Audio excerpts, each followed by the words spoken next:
Hello there, Ben here, and today we are going to be playing in a Supreme Draft on Magic Online. Supreme Draft is a new single-player draft experience. Rather than drafting with 8 other players, picking one card at a time, you get to draft 2 cards at a time from each of 18 different packs. Each pack you open is a fresh pack of 15 cards, and for this particular event, all the packs are from the 8 sets that take place on Ravnica. Because we will be drafting 18 packs, we will see some sets 2 or 3 times throughout the draft. So let's get started and see where we go from here.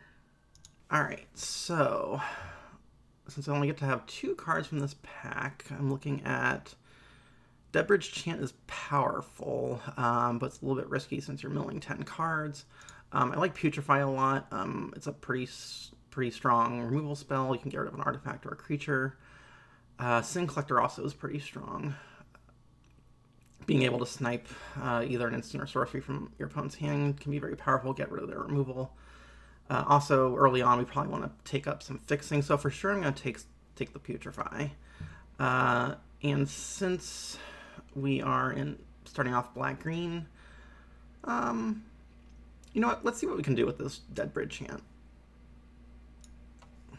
Alright, pack 2. Alright, so we have a Dread Slag. It's trample, target creature. Dread Slag is -4/-4 for each card in your hand, so that goes around with the Rakdos Hellbent strategy from this particular block. Rakdos Guildmage, you can discard a card to give a creature -2/-2 until end of turn, or you can create a 2/1 red goblin. That is a bit of a repeatable removal effect, so I'm thinking about taking that one. I also like the Expitter. It deals 1 damage to target creature, and that creature's controller loses 1 life. You know, Piggers are pretty strong. Seal Fire is also an okay removal spell. We've got Simic Signet, in case we want to be able to go green-blue. Right now, let me go ahead and take the Rakdos Guildmage. And for this, I'm going to hedge on the Expitter and maybe see if we can get some Jund lands going. Ooh, Glare of Subdual. That's a pretty powerful card. It does require... So it lets you tap an untapped creature to tap an artifact or creature your opponent controls, essentially. It can be really good at stalling out the board. You can always, in effect, trade up by tapping a small creature to tap down one of their larger creatures, which prevents it from both attacking and blocking. I really like the Rot Farm. I think I want these lands that let you tap to add 2. It's effectively like drawing an extra card if you haven't played with these before, because it counts as essentially 2 lands, even though you have a little bit of a tempo where you have to return one of your lands to your hand in order to play it. Civic Wayfinder, being able to find any land or any basic land, is also pretty strong. I think I want to grab this Glare and this Rot Farm for now. And then let's see where else we can go. Oh, a Gateway Plaza. Okay, I'm going to take this one pretty highly since it lets me tap for any color. It'll go in any deck that I end up playing. In terms of other notable cards, Quasi-Duplicate. Not really in blue yet, but it's a strong card. Lets you copy a creature that you control effectively twice by using the Jumpstart mechanic. Murmuring Mystic, if I'm going heavy on the instants and sorceries, you can get a lot of value out of the extra flyers. Prey Upon's an okay removal spell. It lets you fight with your creature against their creature. The Dvekaran Dissident's just it's a bear with some upside. You can pump it once you have a bit of it's a good mana sink. It's good to attack with, because often they won't block it with that threat of activation. So I'm going to start with the Gateway Plaza. I want to stay in green, and I'm going to need some decent early drops as well. So I'm going to go ahead and grab this Dissident for now. Okay, looks like green-black was the place to be. So Vulture Zombie is a 3/3 flyer. It says, whenever a card is put into an opponent's graveyard from anywhere, put a +1/+1 counter on Vulture Zombie. So this counts when a card goes to the graveyard when they cast a spell, like such as instant or sorcery, if you mill them, if a creature dies, or you destroy a permanent. So it can get out of hand pretty quickly. So I'm definitely taking that. The other cards are not... I mean, there is no clear pick here. Recollect might be nice with the Dead Bridge Chant, kind of functions as a pseudo tutor if I can, mill 10 of my cards and I can pick kind of whatever I want from that.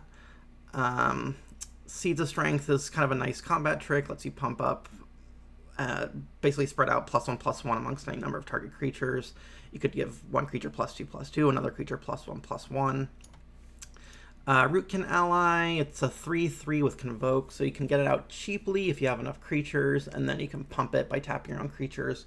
Right now I don't have much of a token thing going on, so I'm not sure I want to do that. I'm going to go ahead and take the Recollect for now, since I can basically get any card I want back with it. Okay, so here's another, looks like Ravnica Legion pack.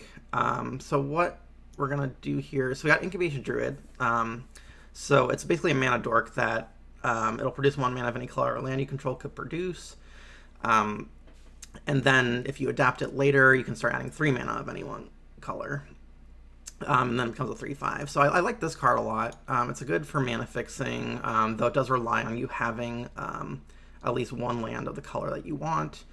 Right now, I'm kind of leaning towards sort of an Abzan black, green, white strategy. So I'm definitely taking the Incubation Druid. Other notable cards, the Gateway Sneak is pretty good if you have a lot of gates to support it. Not really in blues, I don't think I want that. I'm kind of leaning towards this Orzhov Guildgate. I really want to play with the Glare of Sebul if I can. I'm going to go ahead and drop this Expiator in the sideboard for now. Dead Rebels, that could be another good card in order to get extra cards back from your graveyard. Wrecking Beast is just a beater. It's a 6/6 trample or with haste, or a 7/7 trample based on the Riot mechanic. But this early, we're only in pack 6. I'm going to go ahead and take the fixing a little bit more highly for now. Okay, now we've got another decent pack going on here. So we got a Hatchery Spider.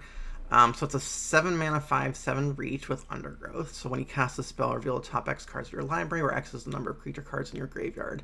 You may put a green permanent card with converted mana cost X or less from among them onto the battlefield. Put the rest on the bottom of your library in order.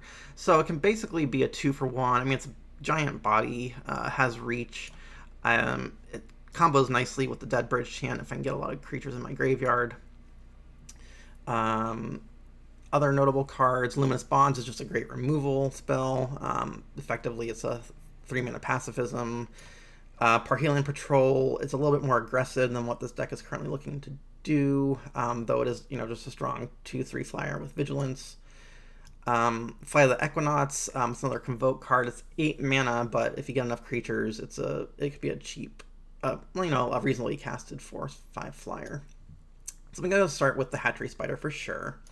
I'm going to go ahead and sort by my converted mana cost and see how I'm doing for my curve here. I've got a fair number of 2-drops, so that's going okay. What does the Undercity Necklace do? So you can sacrifice another creature, put a +1/+1 counter. It gains Menace until on turn, but you can only do it as a sorcery. I don't think I want that. I could still use a little bit more removal. I'm going to take the Luminous Bonds here and stick to this Abzan strategy. Okay, so we've got another great pack. Okay, so Price of Fame, great removal spell. 4 mana, destroy target creature. You can cast it for 2 mana if you target a legendary creature. If they have a legendary creature on the battlefield, it's probably going to be your target anyway. You also get to Surveil 2, which allows you to look at the top 2 cards of your library and put any number of them in your graveyard and put the rest back in any order. So it lets you kind of manipulate your deck a bit. I'm definitely taking that, no question. Pelt Collector. Whenever another creature you control enters the battlefield or dies, if that creature's power is greater than Pelt Collector's, put a +1/+1 counter on Pelt Collector.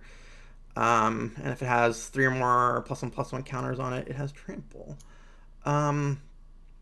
Again, I think I want to get some good early ground creatures. What's a Samala Woodshaper do? Okay, so the Small Wood Shaper is actually kind of interesting here because we already have 2 or 3 enchantments to go with it. So I can either, so you look, when it comes to the battlefield, you look at the top 4 cards of your library. You can then reveal a creature or enchantment card from among them, put them into your hand, put the rest on the bottom of your library in a random order. So what that, I do have several key enchantment targets that I would like to hit. Otherwise, I can just grab an extra creature. I think given where we are right now, I'm going to try and take this Wood Shaper and see how that works out. Okay, got another pack where things aren't loading so well. So we got an Is It Rare? It's a 2/4 legendary weird wizard. Melek Is It Paragon? So you play the top card of your library revealed. You may cast instant sorcery spells from the top of your library. Whenever you cast an instant or sorcery spell from your library, copy it, and you may choose new cards, start new targets for the copy. If I was in, I mean, that's a kind of a build around card. It's not really what we're looking for here. We have a Battering Krasis, a 2/1 trample with Evolve. It kind of works similar to that Pelt Collector, where every time you play a creature with greater power, or in this case, greater toughness, you get to put a counter on it. I want to make sure I get enough creatures for this draft, and that I get fill up the low end of my curve fairly early. So I think I'm going to go ahead and take that. I want to try and stay to 3 colors in this particular draft. I don't want to have spend a lot of time focusing on fixing, though we do have a couple good fixers here. I think I'll just take one more piece of fixing and see if that will kind of seal it for us in terms of the amount of fixing that we're going to get. So I'll get this Overgrown Tomb. It's in our colors. You can pay 2 life to make sure it doesn't come into play tapped, which can be critical on certain turns. And nothing else is really standing out for me in the colors that we have. I mean, the Kroll Warrior maybe, but I already have a Dissident here, so it's kind of, the same thing. Oh, okay. Debtor's Knell. That's a definite bomb. So again, this is an expensive card. It costs 7 mana. At the beginning of your upkeep, you put target creature card from any graveyard onto the battlefield under your control. So this basically ends games through inevitability. Once you get this on the battlefield, it's just a matter of time before, if your opponent can't deal with it, that you're just going to overwhelm them if they can't kill you quickly. So yeah, that's a for sure. I've kind of gotten the higher end of my curve filled out where I want. The question is, do I want a little bit more rampant fixing?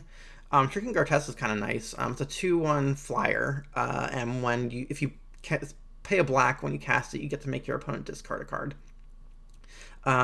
This kind of a deck is sort of shaping up to be attrition based, so that could be very strong here. I already have a decent fixing going. I don't think the Signet's that important right now. Nothing else here is really where I want to be, so I think we're going to take this Shrieking Grotesque and see where we go from there. All right, so we open a Mythic, Utvara Helpkite. It's a flying 6/6 dragon for 8. Whenever a dragon control attacks, create a 6/6 red dragon creature token with flying. So that's definitely another sort of inevitability type card. If you never get to 8 mana and they can't deal with it, it will basically take out your opponent. It's in red, not really where we want to be. Ultimate Price, so it's an instant destroy target monocolored creature. This is a little bit trickier in Ravnica because a lot of the creatures are gonna be multicolored, which makes it a little bit harder to zero in on what you're going to target with it. So it does become a little bit more conditional. Still, it's a great 2 mana removal spell. I'm definitely taking that. Corrosda Guildmage. So this one is a 2/2 Guildmage. I can spend 3 mana, 1 black-green, give a creature +1/+1 and intimidate on the turn. Or you can sacrifice a creature for 2 green-black and get X sapling tokens. It has to be a non-token creature, but then you get X sapling tokens equal to the creature's toughness. This could be very strong with the Glare of Subdual, and if I get any more sort of Convoke cards, so I'm going to go ahead and take that now. All right, on to pack 12. So here we have a Repudiate, Replicate, counter target activator triggered ability, not really where we want to be. We have a Pitiless Pontiff. You can sacrifice another creature. The Pontiff gains touch and indestructible until end of turn. Pretty strong effect if you have tokens to dump into it. You've got a Rampaging Rentorn. It's a 4/4 with Riot, so we can either give it haste or give it a +1/+1 counter when we cast it. Ill-Gotten Inheritance. This was very strong in the right deck in its original format. It does create another sort of inevitability situation where you're slowly draining life from your opponent, and then when you're kind of at the end, you can sack it to deal 4 damage. Or if you're kind of in a close race, you can get that extra 4 life you need to close things out. I think for this, I'm leaning towards the Pontiff and the Inheritance. I think, I have a lot of 2-drops. All right, so we opened up a Vitsu-Ghazi Guildmage. So this is the green-white Guildmage from Return to Ravnica.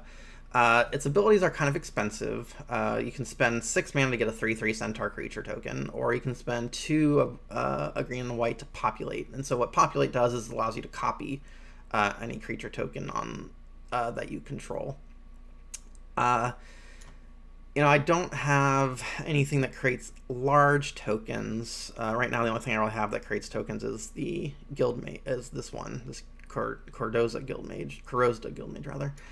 But still, the guild, this one can create inevitability. Again, we're going kind of an attrition strategy.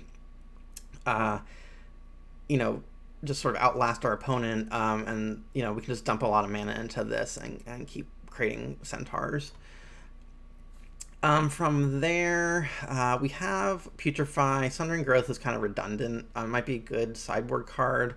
I'm kind of looking at the Stonefair Crocodile. I mean, it's a 3/2. It's not very exciting, but it does allow you to give it lifelink if you're kind of needing that little extra boost in life.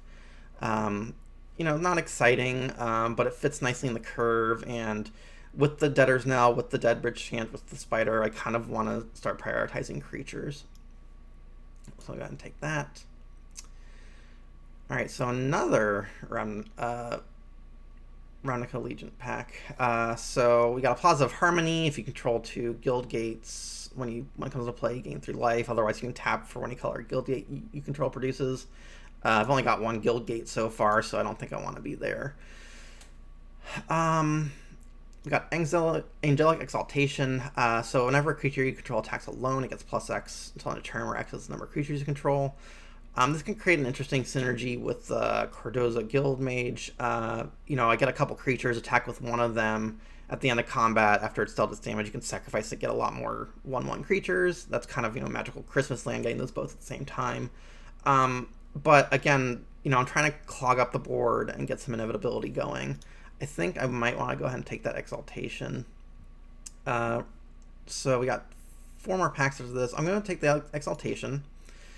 And I think I'm going to go ahead and just take this Locket. None of these other creatures are really where I want to be. I've solidified into the colors that I'm going to be.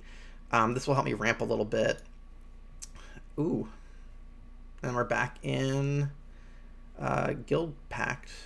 Angel of Despair, that's another bomb card. It's really expensive. But I do have some fixing. I do have a little bit of ramp, but a 5/5 flyer that destroys a target permanent when it comes into play, already in my colors, and I'm going to go ahead and take that. And from here, let's see how we're doing. We got 14 lands. I mean, I might just take another Shrieking Grotesque. It's between that and the Orzhov Signet. I think with the Shrieking Grotesque, if I can consistently get the white and black mana going, just, eating away at my opponent's hand. It's a 2/1 flyer. They can often trade in the air. I think I'm just going to go ahead and take that. Sorry, Signet. Okay, so here we are in Descent. So we got a Wind Reaver. It's a blue-white card. Kind of has a bunch of text on it. You can get Vigilance, increase its toughness, switch its power and toughness for your hand. Not really anything I'm interested in. Guardian of the Guild pack, protection from monocolored. That can be relevant in this sort of situation. Like I was saying, sometimes, you know, you have a lot. You already see from this, I've got a lot of gold cards, so how effective it's going to be, it's hard to say. There's a Verdant Eidolon. I can sack it for 3 mana of any one color, and whenever I cast a multicolored spell, I can return it to my hand from the graveyard. 1, 2, 3, 4, 5, 6, 7, 8, 9, 10. I mean, I have 11 multicolored spells already that I'll most likely be playing. So, you know, I have a lot of this really big top end, so I'm considering the Eidolon here. The other option might be the Vesper Ghoul, but a 1/1 for 3 that ramps is a little bit not really what I'm looking for. The other thing is Macabre Waltz. You know, returning 2 creatures from my graveyard to my hand. You know, that can be good, but I already have a couple of effects like that, so I think I'm going to go ahead and take this Eidolon. And let's see, what does Brace for Impact do? Prevent all damage that we dealt to target multicolored creature this turn. For each 1 damage prevented, put a +1/+1 counter on that creature. It's a little bit too situational. I think I might go ahead and take this Guardian, and if I see an opponent that's just got a lot of monocolored creatures, I might go ahead and sideboard that in. Alright, we're down to the second to last pack. And it's another Descent pack. Let's see. When Drekavek enters the battlefield, sacrifice unless you discard a non-creature card. I don't think I want that. We've got Odds and Ends. Not really my colors. Not going to bother reading all that. You got a Simic Guildmage. So it is a green card, technically. You can spend 2 mana to move up. So, you know, the blue aside, you can spend 2 mana to move a +1/+1 counter around. That could be good. We also have a Minister of Peniments. That's just a 1/1 effectively white creature here that you can use to tap a creature. So I think I'm going to go ahead and take that. It's kind of redundant to the Glarisid Duel, but, you know, it still is an effective creature. And then I think I might just take the Signet just in case I need a little bit. I feel like I need a little more ramp. And here we are on our last pack, and we've got another Dragon's Maze pack.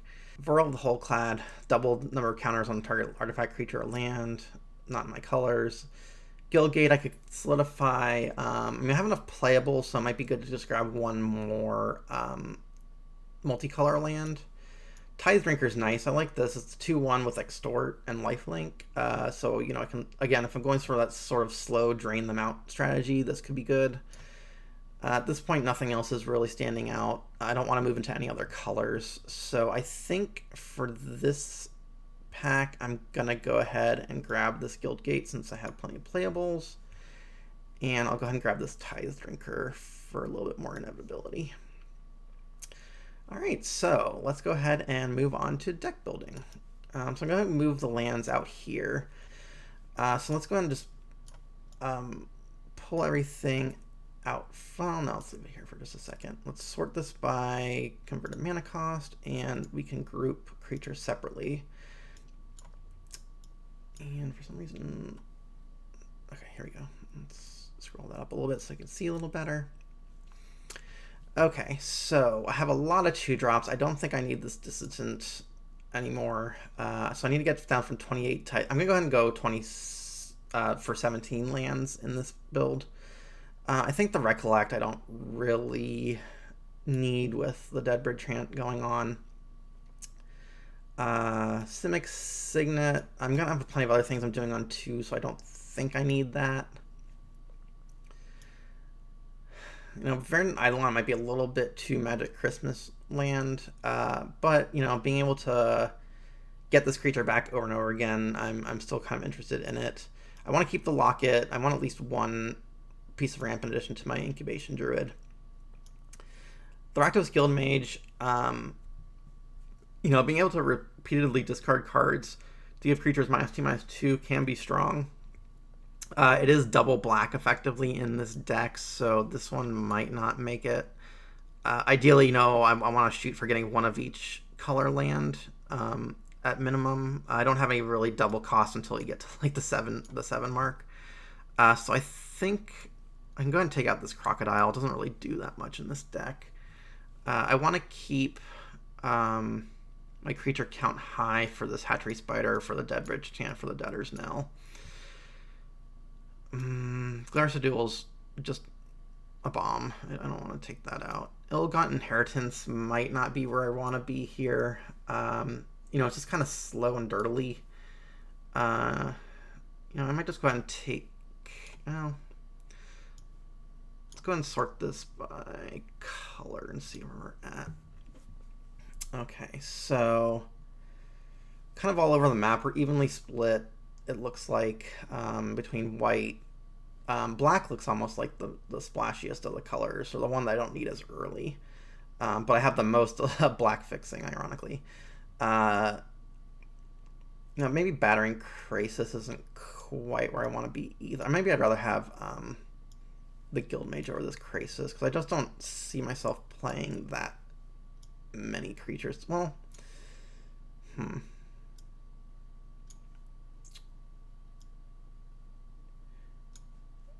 let's go back to our curve here. So that's a decent number of 2-drops. They're all multicolored, so it's going to be a little bit tricky to get them off on turn 2. But we do have a number of Guildgate type effects that could help with that. I think, you know what? I have to decide between whether this Guildmage or this Guildmage is what I want. And I think, the repeated removal is just got to be strong, or at least the option for it. I could discard also use it to discard Age of Despair, get it back with the Debtor's Knell or Deadbridge Chant at some point.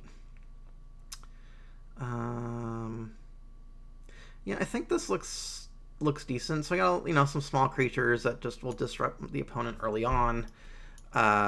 We got decent suite of removal with the Price of Fame, the Ultimate Price, Putrefy, Luminous Bonds, and we got some inevitability here.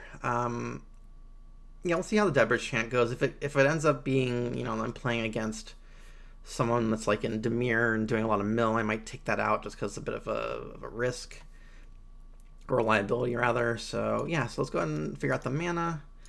Let's go ahead and see what the Auto Suggester recommends. I don't need any mountains. Actually, let's go ahead and... So I've got a lot of the Golgari lands. I've got one Orzhov Guildgate. Let's see how many pips we're dealing with. We've got 1, 2, 3, 4, 5, 6, 7, 8, 9, 10, 11 green. Got 1, 2, 3, 4, 5, 6, 7, 8, 9, 10, 11, 12, 13, 14 black, and then we've got 1, 2, 3, 4, 5, 6, 7, 8, 9, 10, 11, 12, 13, 14, 15. So looks like we're mostly black white with some with green, but it's kind of all over the map. So let's just try and even out the number of sources we've got. So I'm just going to put this here. So I probably don't need as many swamps since I've got 1, 2, 3, 4, 5 already. So that puts us at 7, 8. We've got 3, 4, 5, 6, 7 green. We've got 4, 5, 6, 7 white. And we have room for 12 lands. So we can add 3 more. So let's go 1, 1, and 1.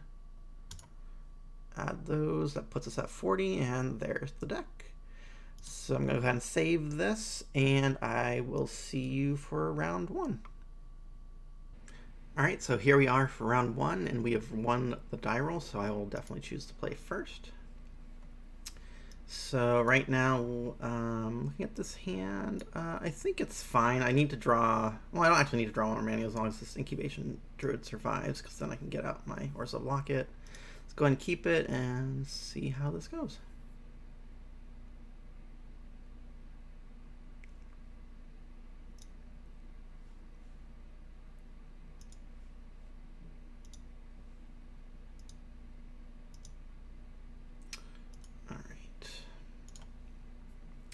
I'm going to go ahead and lead on the forest. Pass our turn. So ideally, if we can draw planes in here, we can get them. We can start putting out the grotesque on turn 3. Otherwise, we'll get the lock it out. Worst case scenario. All right. So let's go ahead and put out our incubation druid. Hope it survives till our next turn. Yeah, they're kind of dirtling a little bit there as well. It's kind of to be expected in this format. So I'm going to get this Locket online. Make sure that I'm missing a land drop, which is unfortunate. But, you know, if I get another land next turn, worst case scenario, I can pump up the incubation druid and really start going off. Or he can make me sacrifice it. So that's what'll happen. Alright. So he's down to 4 cards. So what I might do, let's see what I draw. But in this turn, I think I might just lead with this Pontiff and wait. Actually, no, let's just go and get the Grotesque online. Just start disrupting.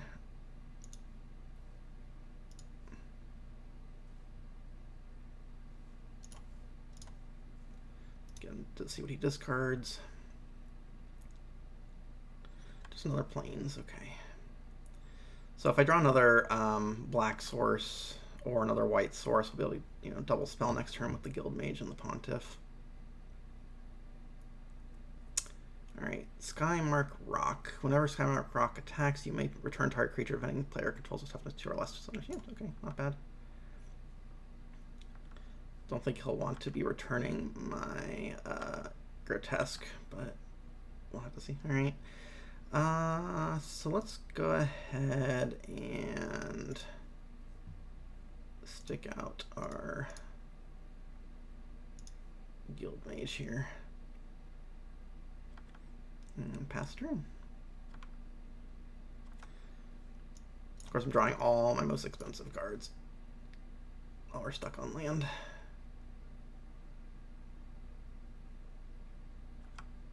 That's fine. I think I'll go ahead and ditch this because it's not coming out anytime soon, and there's a chance I can reanimate it later.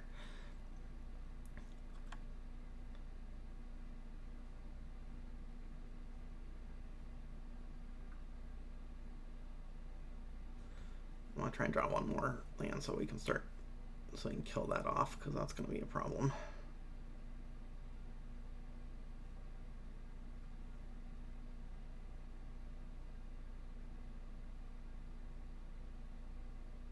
Yep, as expected.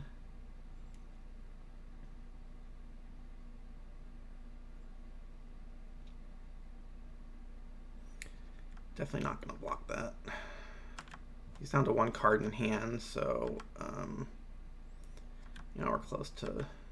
He's almost. Oh, here we go. I'm just going to kill this, attempt to kill this now before they can draw something to save it. I mean, he might have a counter, or might not. It could just be dealing with a 1/1. So I'll start attacking with our flyer.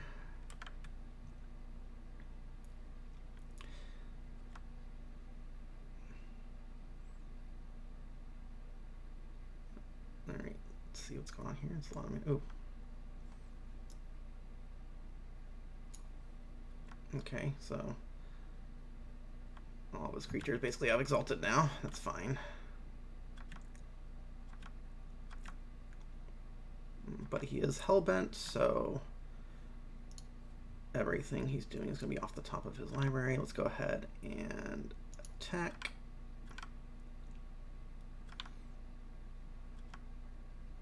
And we can't get both of these out, so let's just go ahead and put out the one that we've already shown him. And that sort of holds up Price of Fame in case he draws a, legendary, but what are the odds of that, right?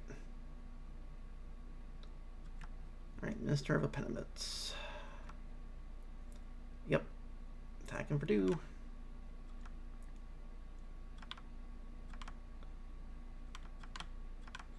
That's fine.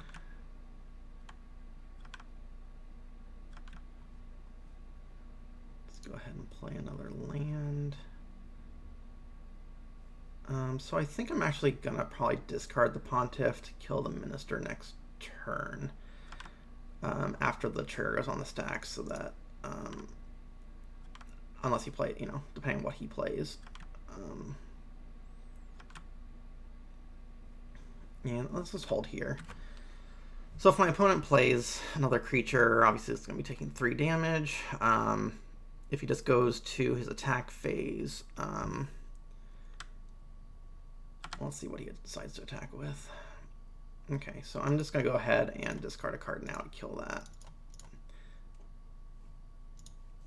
And I'll go ahead and discard this Pontiff. Again, I want more creatures in the graveyard for the Hatchery Spider. Taking a little bit less damage. I still have the Price of Fame as backup in case he plays another big threat.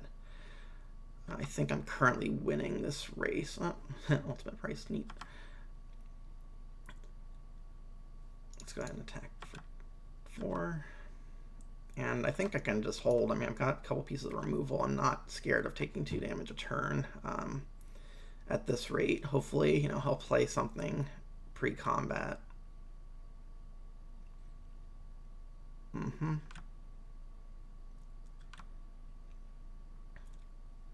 I'll take 2 damage one more time, see what he plays at the end of his turn, if anything. That's a good one. So I'll probably go ahead and kill that at the end of their turn. I might just go ahead and... what are the odds he has a pump spell? Let's just go ahead and ultimate price it. Because a counter, he has a counter. Alright. And he's had enough. Alright. So I did see quite a few mono-colored cards last game. So this Guardian might be pretty decent against that. I think the biggest thing I'm going to have trouble with is if he gets that rock again. But I don't know. I think we can just run it back. I think we're doing fine, even though we stumbled a little bit on mana in the beginning. All right, this hand. Ooh, this hand. I'm hesitant to mulligan. I think. I've got the Luminous Bonds. I think I can do better. I'm going to go ahead and mulligan this. Okay, well, I think we have to keep this. I can go ahead and throw back a Forest and be done with that. We'll have the 2 black, possibly for the Guild Mage. But the previous hand, it didn't do anything for the first few turns, and he did display quite a few cheap creatures. At least with the Guild Mage, if I get stuck just drawing land after land, I can still kill some things with it. Such as the Syndic of Ties.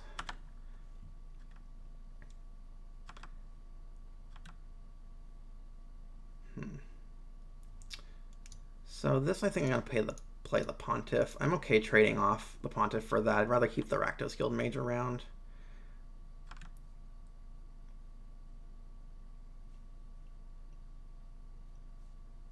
That Extort can really get out of hand as the game goes on. Yeah, so he doesn't really want to trade there. Alright, so I'll go ahead and run out the Guild Mage here. And like I said, I'm okay trading these two, so I'm just going to go ahead and attack and see if he chooses to block. He might have a trick, but I suspect he would have attacked last turn if he did.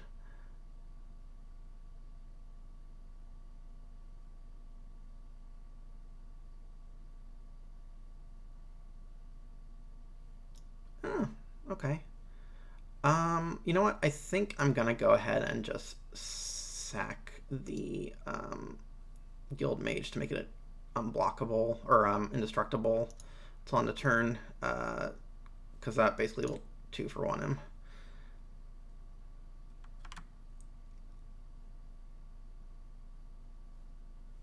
cancels the smite, it cancels, kills the extorter. Unless he has another trick, but still, it's still 2 for 1 in that case.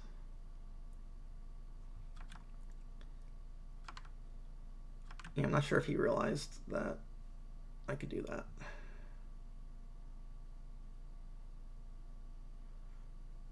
Or he's just trying to get me to use the Guild Mage on, get rid of the Guild Mage.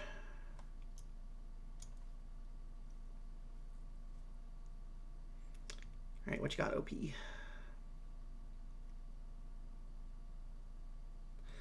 So next turn we're looking at either, playing a land, get the Eidolon out.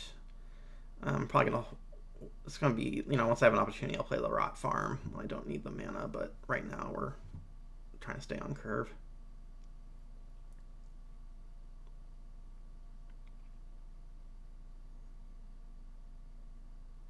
Okay, so he's got a Court Hussar.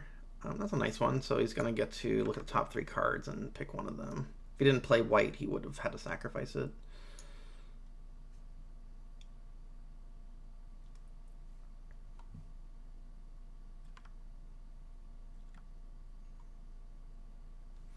So these guys are just going to kind of bounce off of each other at this point.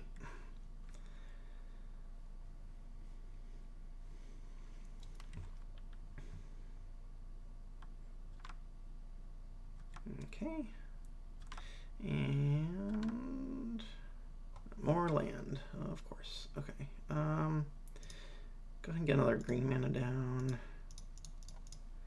Get out our Eidolon. Let's go ahead and pass the turn.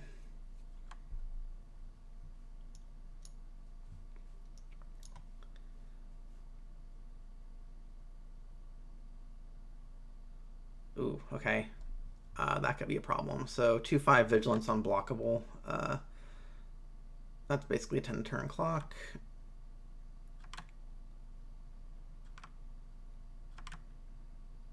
And more lands. I'm going to go ahead and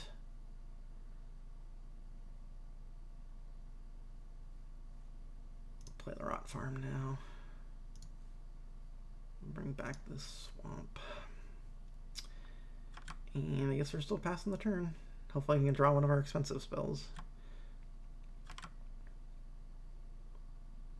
Or even just like a glare, removal. Any of those would be helpful here. And that's disgusting. Okay, so he's playing Last Thoughts, which has Cipher. I remember last time I was on Magic Online, this was bugged, but we'll see if it's back to working. But basically now he's going to be able to draw an extra card every turn, so I've got to get rid of this as soon as possible. Yep.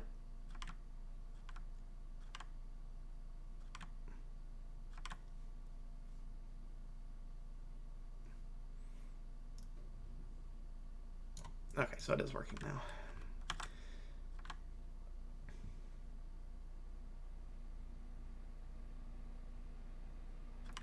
Whenever it's dealt damage, it can destroy target non-land permanent. Okay. Yep, it figures. Okay. Don't really have a choice. It's gonna kind of keep waiting to draw something here. Maybe it wasn't worth it to trade off this Guild Mage.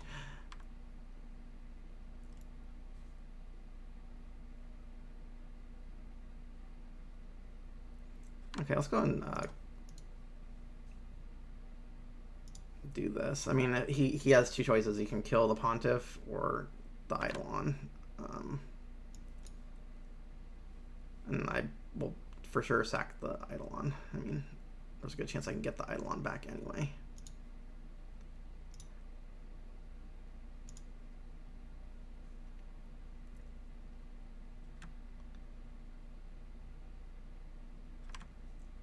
Still though, this is problematic. Definitely need something to deal with this soon, or they're gonna run away with the game.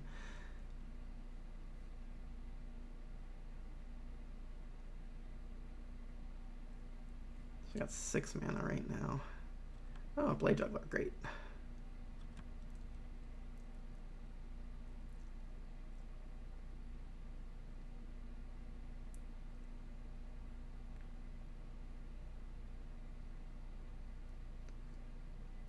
Oh, now he gets to see my secrets.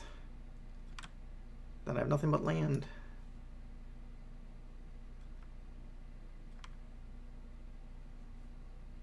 Okay, that's helpful.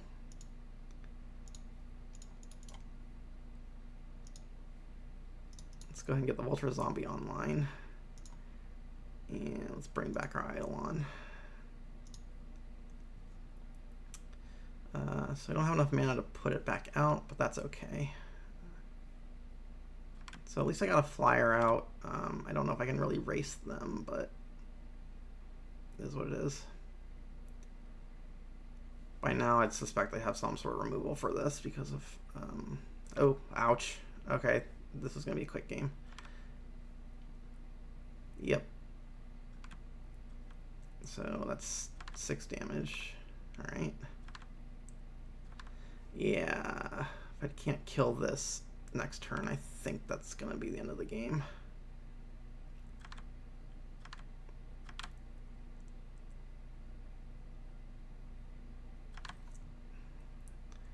And I'm just going to pitch this tomb. I don't need that.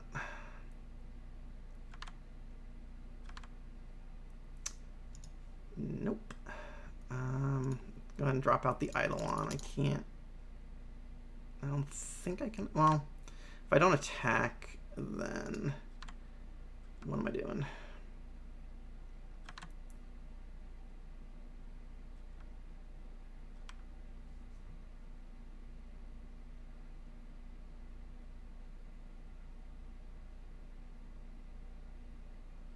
Gate Colossus, nice. Alright, last chance to draw something. Going down 2.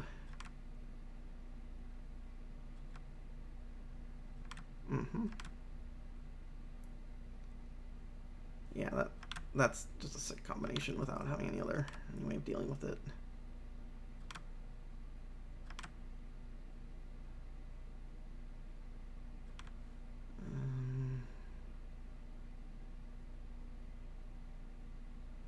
Alright, well, let's see what he decides to do.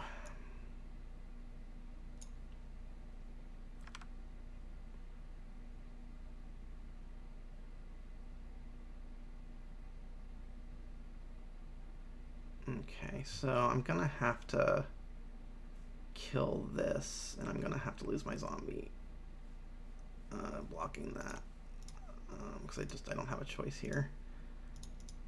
Let's go ahead and try and kill that. Always yield. Blocking. Yeah, I don't think I have a card that's going to get me out of this. Maybe Angel of Despair. But they can just go wide at that point. Oh, or tap it down. Yeah, that's game. I can't stop them. All right, so rule of thumb: don't not draw your removal. Okay, so question is it worth putting this inheritance in? I don't think so. I think I'm just gonna run it back. I don't really think any of those cards are gonna help me in what I've seen. Okay, so this is gonna be a slow hand. If I can get a plains, I'll be in good shape. I don't think I want to mulligan down, so I'm just gonna go ahead and keep it. You know, playing the Rot Farm when you're on the play, it makes it a little bit easier to, you don't have to discard extra cards that way.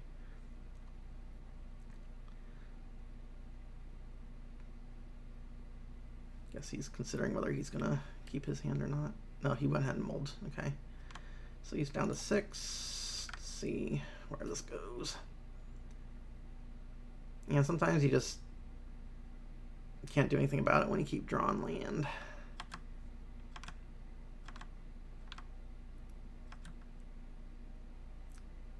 Okay, Gateway Plaza. All right, let's think this through.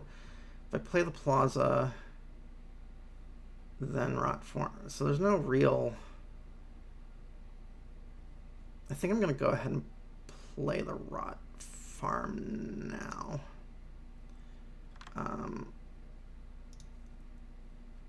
Because I don't know... Well, I guess I could have played the Plaza and maybe drawn a 2-drop.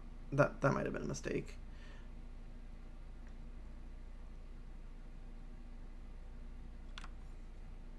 Okay.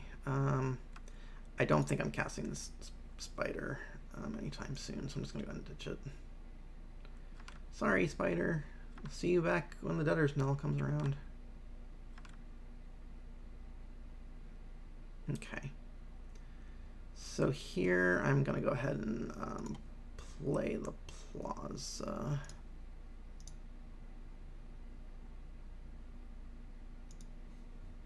Use the black mana. And go ahead and pass on the turn. Get the Shaper down next turn.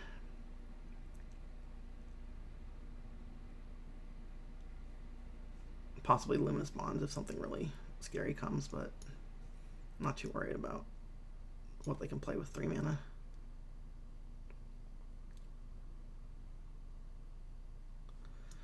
So it's a card from a graveyard. Oh boy. Okay. So discarding that Hatchery Spider may have been a mistake. I'm probably just going to put the Luminous Bonds on that now. Not sure why I didn't attack, but that's okay with me.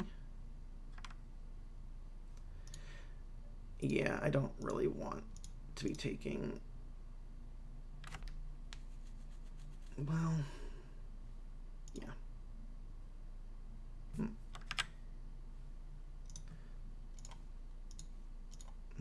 Do white. Let's go ahead and just do that now. Fortunately, this kind of ruins the Debtor's Knell, but yeah, I can't really afford to be taking 5 damage on turn 4.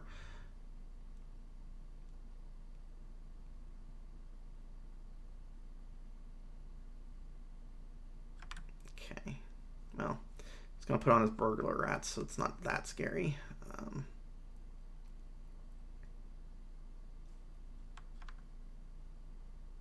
Still, he gets 2 for 1, so I've got no plays, just gonna let him run through. So this is gonna be really wreck my Debtor's Knell. That's kind of annoying. Assuming he sees the lines.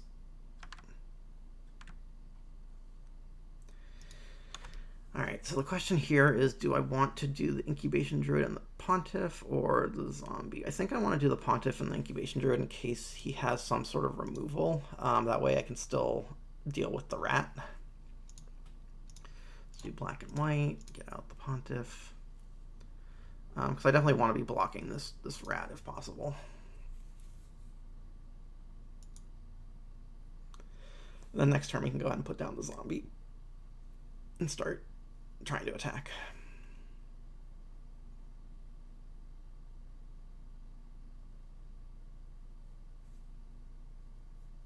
Okay, he's paying the life, so he must have something for... Oh, it's got the Cortusar, okay. Surprised he didn't do that first, but...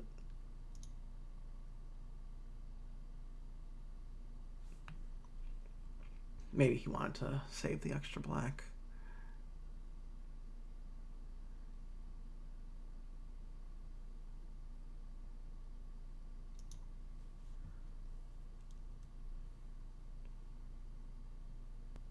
Tides Drinker, yes, nice.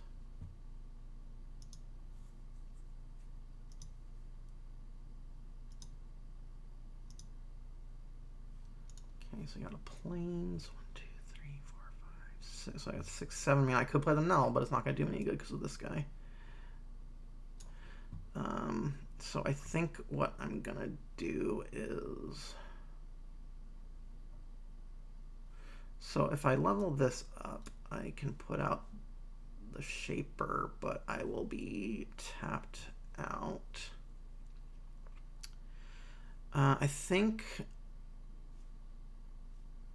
what I want to go ahead and do here is I'm just going to go ahead and get this zombie online.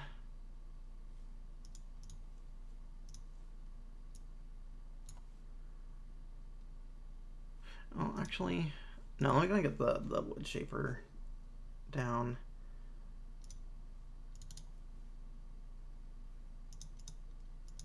Let's see what I draw from that. I kind of want to wait with this. Okay.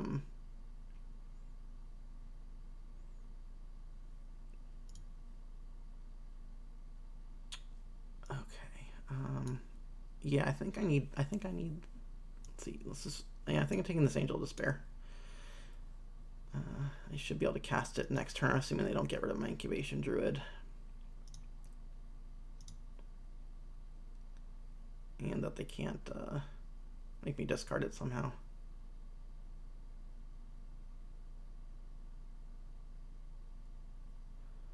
See if they get that. Yep, they got the Exaltation again. Okay. Gonna pay for the Extort. Sure thing.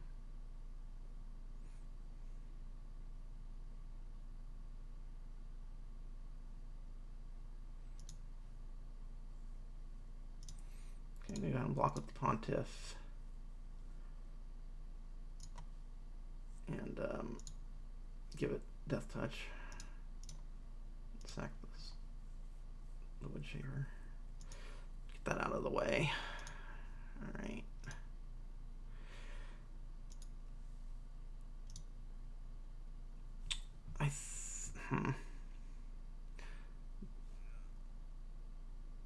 So I think I'm just gonna, yeah, I think I just need to put this Angel down.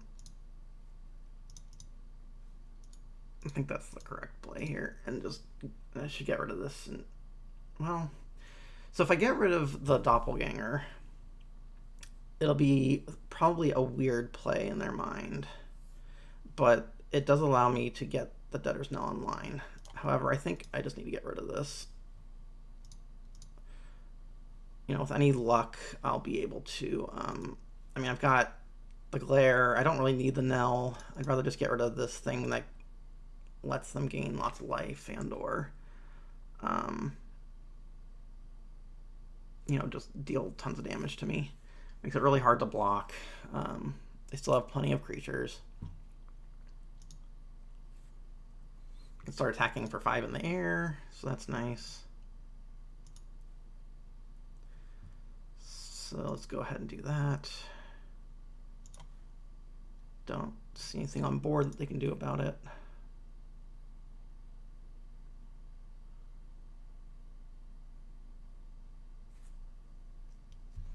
Let's see, what is this? Okay. I wonder if he has a way of getting rid of the bonds. He must. Okay, maybe not. Maybe he's just trying to psych me out. So I think I'm going to go ahead and drop this Glare of Subdual. And, oh, what is this?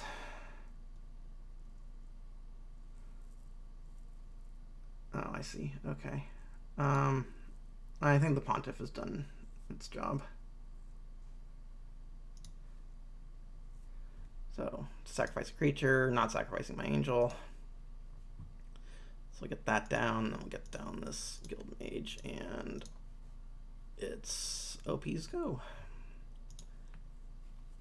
So we'll wait till the attack phase to decide what to tap down.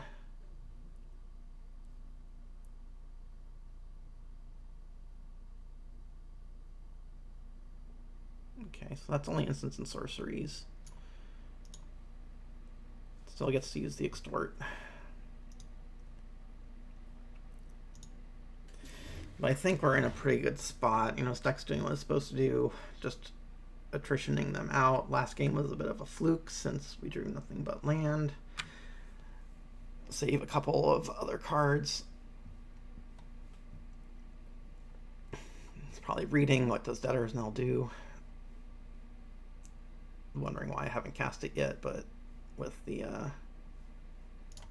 Guild Mage, there's not much I can do. So I'll tap that down. And I'll just go ahead and tap that down. And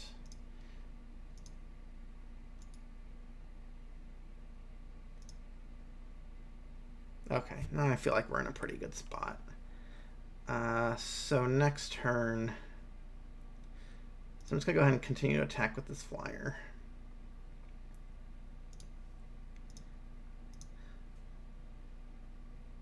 And if I really want to close out the game, I should be able to, well, there's really not much stuff to reanimate, so I was going to say I should be able to use the Debtor's Knell, but it just doesn't seem necessary. Get this zombie online. And pass the turn.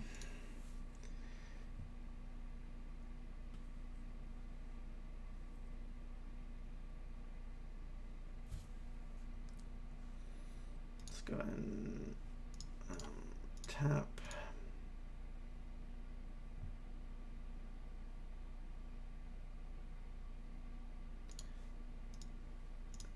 Tap. And if he wants to suicide his Hussar into my zombie, so be it.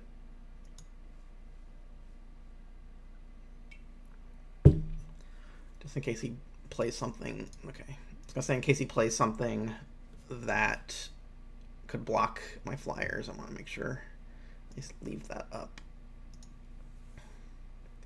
Right, another forest. Let's go ahead and see. Is that 14? Looks like I'm 1 short of lethal. Is there anything I can do to? So I got 5, 6, 7, 8, 9, 10.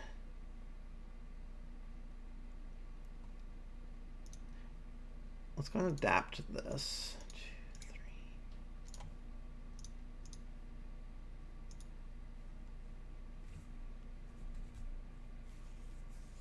So that's 13. So I'm 1 short.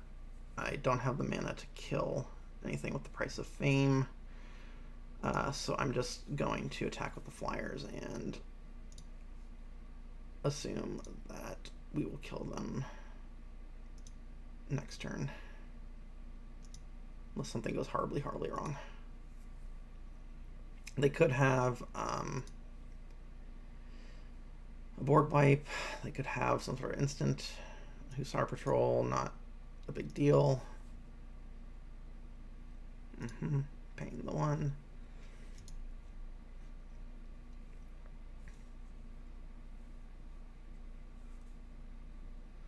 So next turn we'll tap the Tithe Drinker. Yep, and he has enough. All right. So that was game 1, and I will see you for game 2. All right, here we are for round 2 of this Supreme Draft, Ravnic Extravaganza Edition. Looks like the opponent won the die roll, so we're just waiting for them to decide whether they want to go first or second.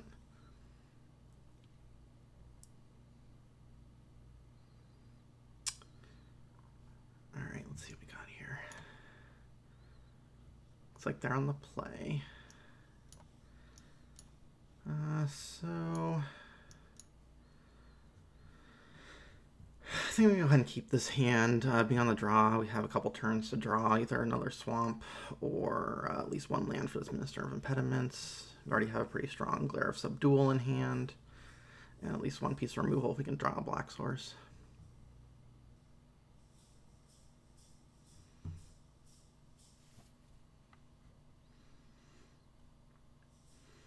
Slitherhead.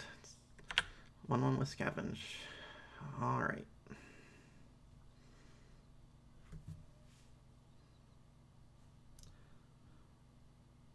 So I don't know how good this really is. It's just a 1/1. I mean, it dies pretty easily. It doesn't really trade for anything, but does let them put a counter on something later on.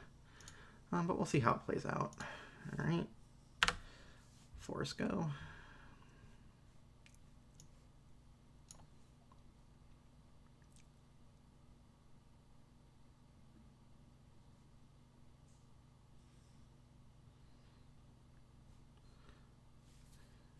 looks like they're just going for a tap land this turn. Pass to the turn. Take my 1.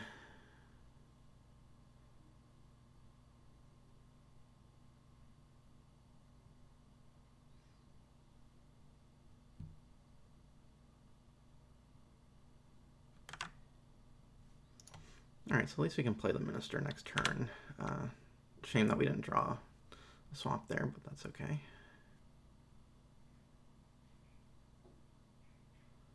Opponent's playing a little bit on the slow side. Not sure if they have a bad connection or what's going on.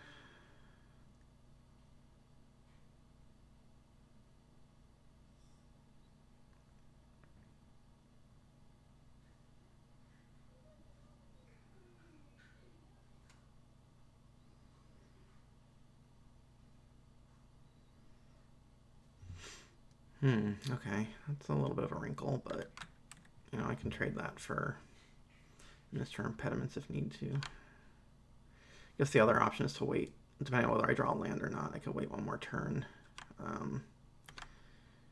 and get the glare down, but, you know, I think 1 for 1 is fine.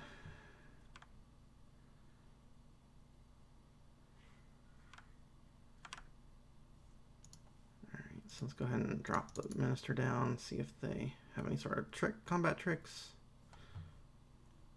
to keep their assassin alive. If not, then let's go ahead and trade it off.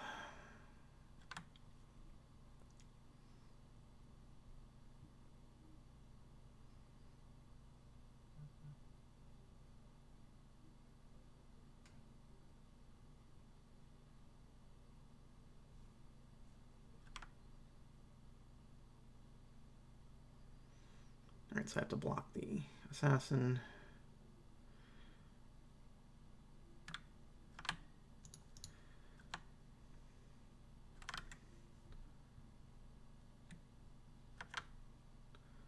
Looks like they're gonna pump it up somehow.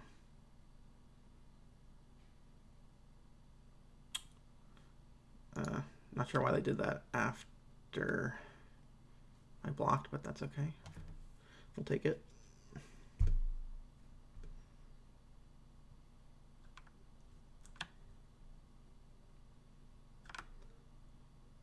Alright, well, I guess let's drop out a Grotesque for no value.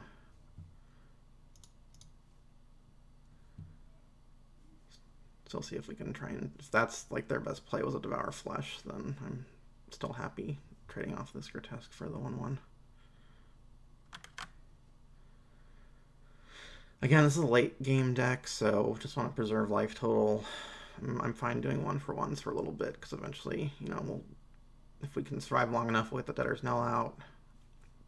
We can hold them down with the Glare of Subdual. But if I don't draw lands, there's not much else I can do.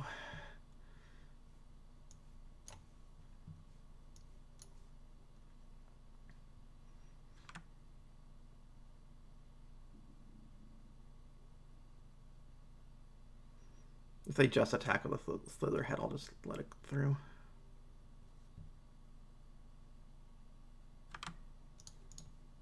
And I have to block it, so.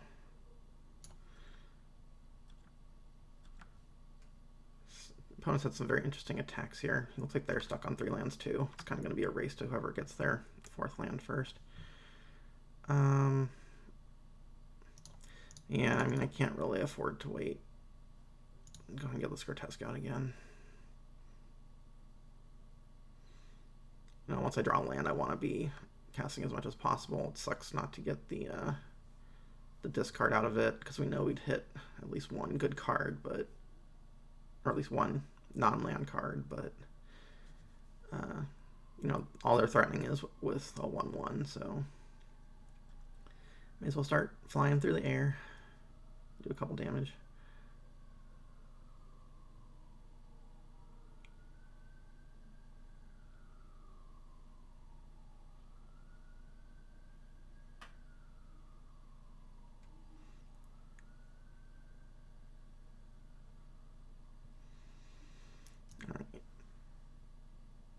so Rot Farm Skeleton. So it's a 4/1 that can't block, and you can spend 4 mana and mill 4 cards to return it from the graveyard to the battlefield. At sorcery speed comes into play. I guess since it can't block, it doesn't matter. That would come to play tapped or not.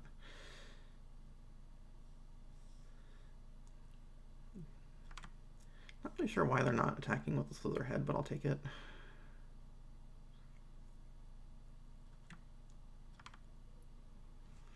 Alright, so Incubation Druid. I think I'm okay. I don't know if I really want to trade this off because every creature I have is another creature for this glare, so I think I'm just going to go ahead and attack and go from there. I think I can take 4 next turn, it'll be okay.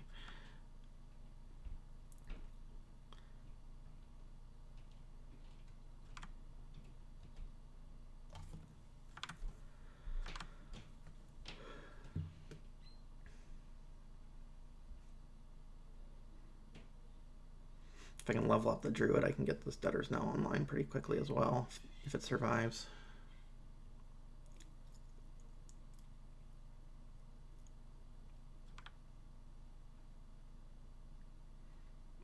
Yep, taking 4.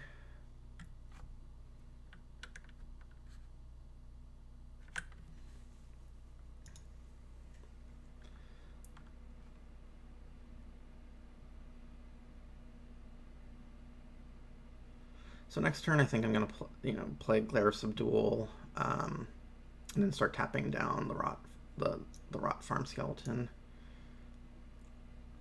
If I draw another land, I can play the Galarian and tap down 2 of their permanents.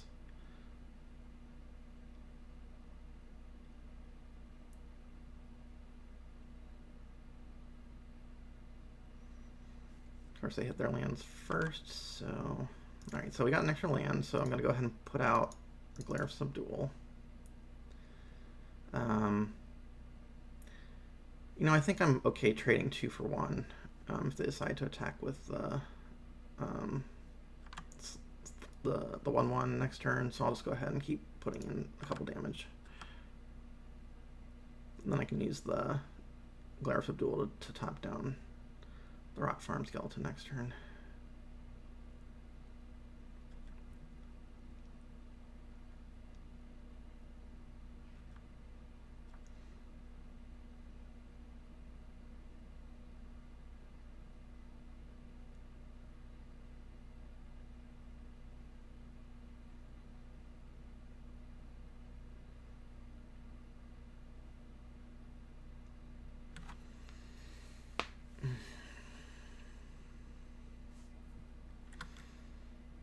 This card is just ridiculous. Being able to turn off their biggest threat, or biggest threats plural, at any given time is just... And so unless he has like enchantment removals, it's going to be hard for them to get around.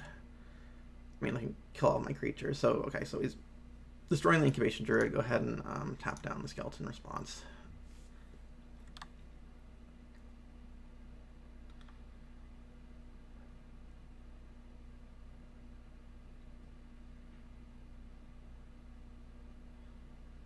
So really just now we're waiting to hit a swamp or some sort of black source.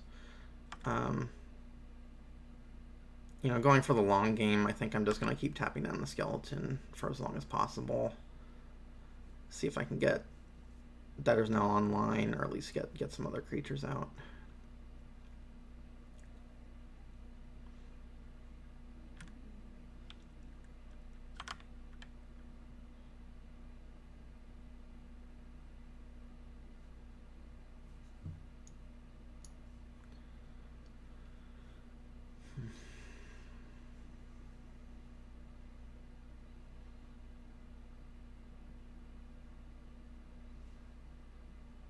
So far, only seeing 2 colors from the opponent. They could be stuck on a third.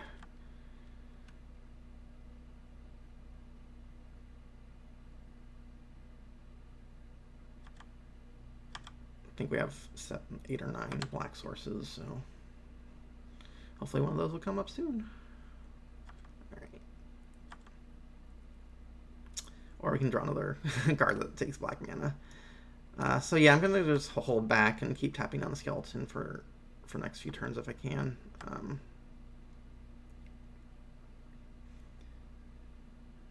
Buy my time until I can get some sort of black source. Opponent's not doing anything either, so it just seems kind of like a race to see who gets their mana fixing first.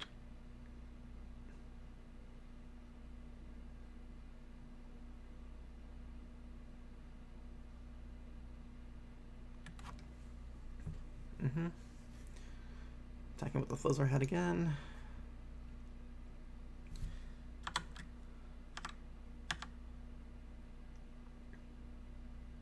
See if they have any post-combat plays. Ooh, okay, so another swap there.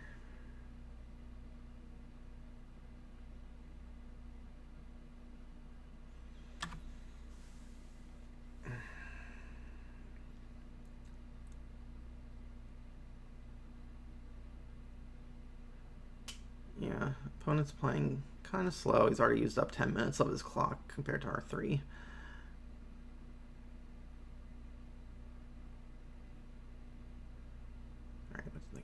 Exhumer Thrall. So it enters the battlefield or the creature it haunts dies, return target creature card from graveyard to your hand. Okay. So they'll probably get back. So the only target they have is the assassin, so they'll definitely get that back. If we don't draw a swamp here soon, we're gonna be in trouble.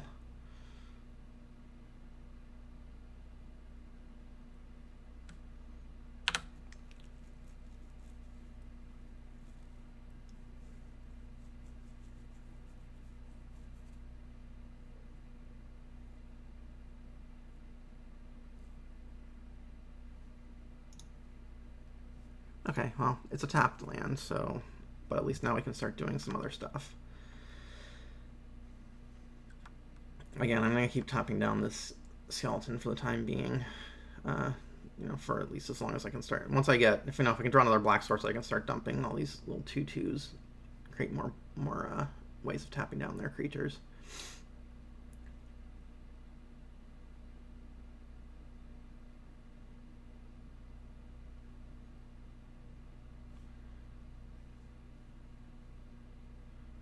They have anything, it's a big threat, I can always, Price of Fame it. I'm not exactly sure how haunt works. I think if I kill the creature, it's going to haunt in response, then it will fizzle. But otherwise, essentially, when this goes to the graveyard, it'll choose another creature on the battlefield to haunt, and then that creature, when that creature dies, it'll trigger its ability again. So I can keep cycling several creatures over and over again that way. This stays exiled though, so ooh, Gift of Orzhova. Okay, so that's gonna get tapped down for sure.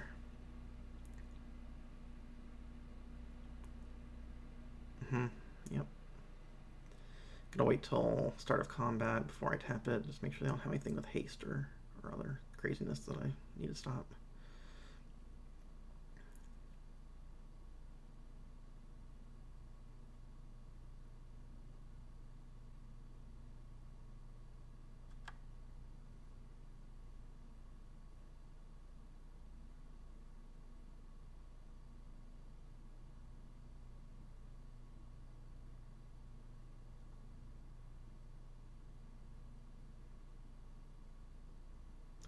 So go ahead and tap down the Thrall.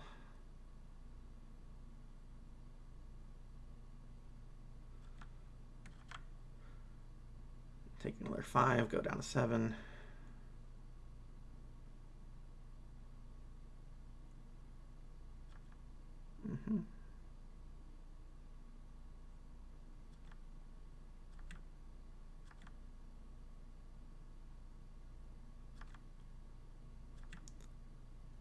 Okay, so draw another forest. So I think I want to put the Pontiff down to start. Let's see, let's think this through. So if we put the Pontiff down, it still gives us 2 creatures to tap with. Next turn we have the mana. If we draw another land, we have the mana to do the Debtor's Knell, and we can start bring our creatures back. I'm just going to keep tapping stuff down with the glare for as long as it stays in play. Hopefully opponent doesn't have any enchantment removal.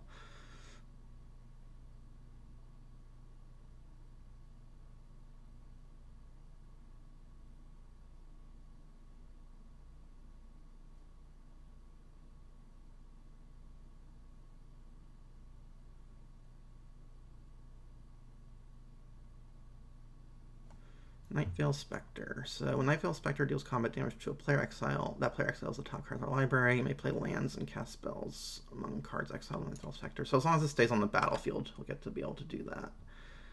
I'm not too afraid of that since I have ways of tapping it down.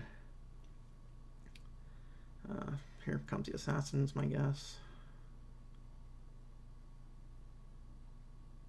If I can draw another Swamp, I probably play the Guildmage first and then hold up the Price of Fame.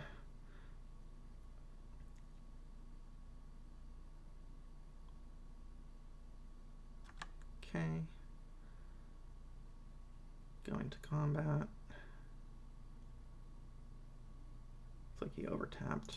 Alright, so let's tap down the Thrall. Tap down the Skeleton.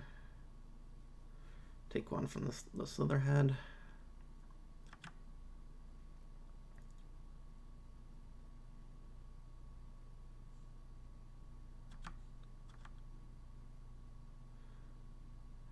Also, a little, chipping away at my health. I'm not gonna, need to get a few more creatures out to slow this down. There's some merit to playing the Guildmage and sacrificing something like the Pontiff to get extra creatures to tap things down with, but we'll see what we draw. Okay, so we got a Gateway Plaza here. I think the call is to go ahead and put down this Guildmage and continue to use it to tap things, play the Gateway Plaza. So this is where, having all these tap lands in the deck can really mess up things for you. So that's kind of the downside of playing this many colors. But it's a risk you take for powerful cards. Go ahead and say yes. And we'll just keep tap down those three, go to 4, unless they have some sort of pump spell. If they do, there's not much we can do about it.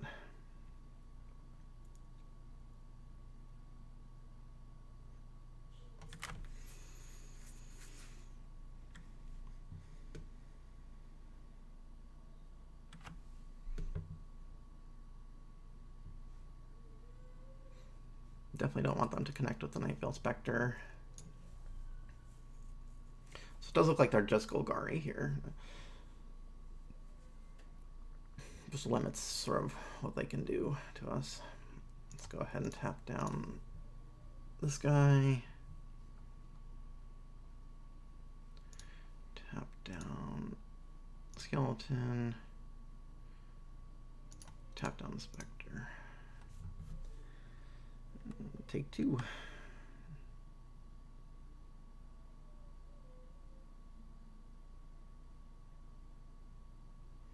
Yeah, there were a couple turns there where they could have hit me for a couple extra points of damage. So we'll see if that ends up costing them or not.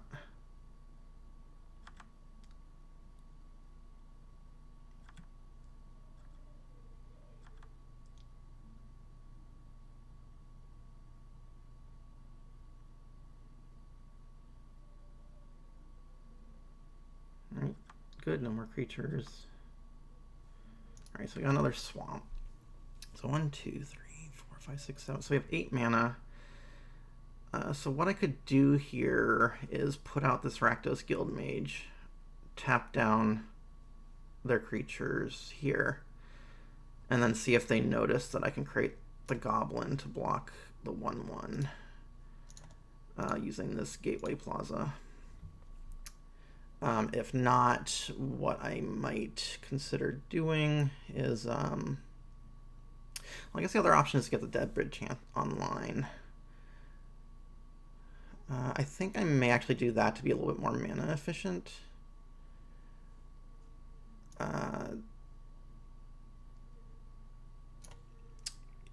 think I can take 1 more damage, so I'm going to go ahead and do that. And see if we get punished.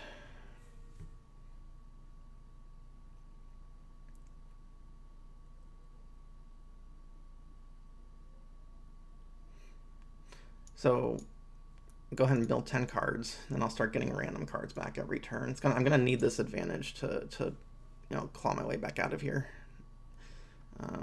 So yeah, and I think that's it for the turn. What did we hit? A bunch of non-creatures, but 13 cards on our graveyard. We have an increased chance of hitting things like our Angel. No, this works well with the Debtor's Knell. Just looks like, all right, let's tap you down.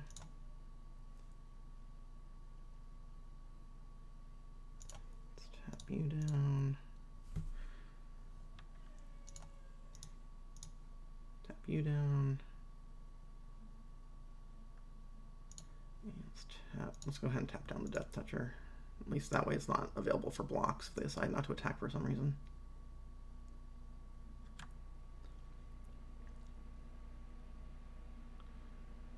Right, hopefully they don't have like a giant growth though. He's playing a little slow here, so I am concerned that this might be it. Thinking about a trick. Nope.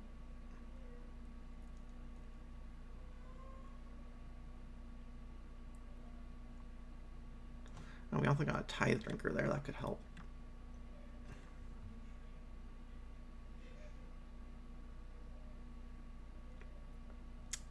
Let's see what else they've got.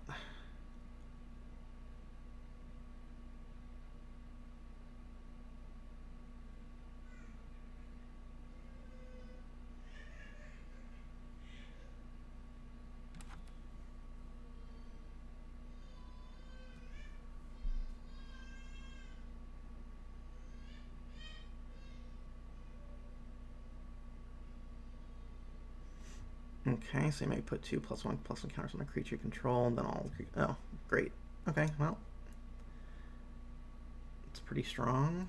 We'll see what they end up keeping. Probably the, yep, Lifelinker.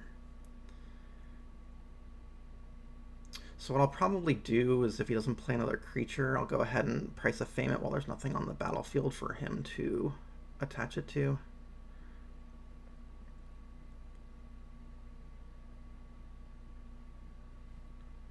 Ah, Rot Farm Skeleton, smart. Okay. So now I need to hit a creature with this or a removal spell. That'll work. Oh, that changes things. Actually, no, it doesn't. I'm gonna go ahead and putrefy this now. And then I'm gonna go ahead and Price and Fame the 6/6. And well, it can't haunt anything. And then next turn we got the Desolation Angel. I don't want to get any lower on my library since this is going to be a bit of a game. So let's just go ahead and pass the turn. The Guild Mage there should help a little bit generating tokens if I need to. See what he milled. Hired Torturer, Seal of Doom, Drill Bit. Discards card. Okay. So it's good to know about the Drill Bit for next game. He's down to 6 minutes. If we manage to win this game, then I think we're in pretty good shape. Right, Signet. Okay, so now all he's really got is the Rot Farm Skeleton, which we'll see if he decides to put it out again. Looks like he's going to. Just fine. We'll just probably destroy it and not risk...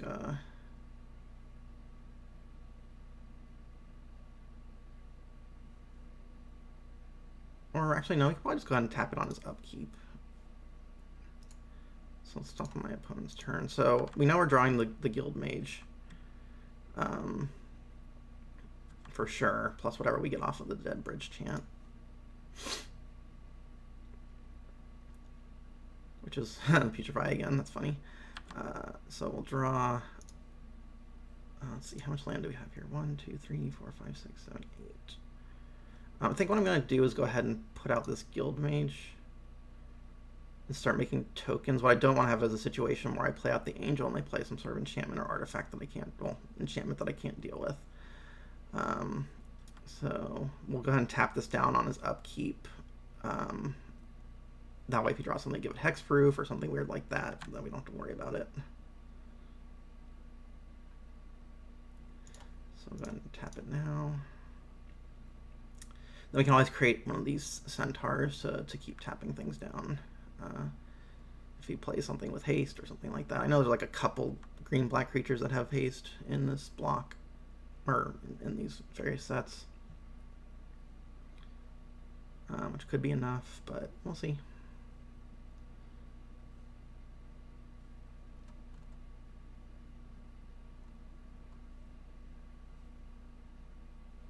So we build a bunch of swamps and Rakdos Drake.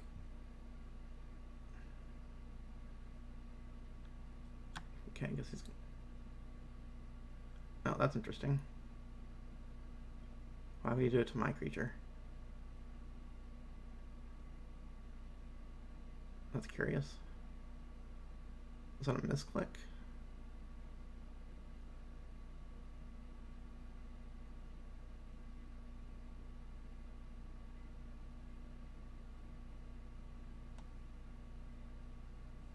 Okay, so creature spells can't be countered. Okay.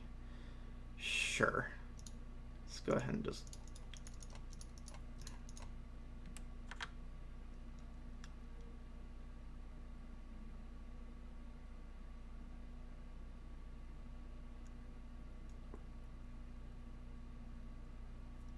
put out a centaur.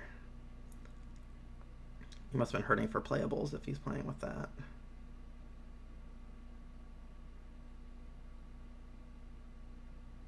I guess I should say they. We don't know if it's a he or a she.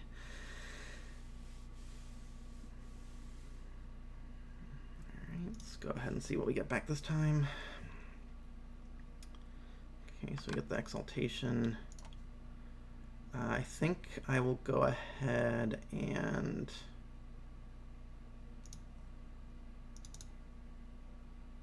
drop this down and attack with our Centaur token. And then I think we will be probably able to hit for lethal the following turn. So we'll hit for 5. That'll get them down to 11.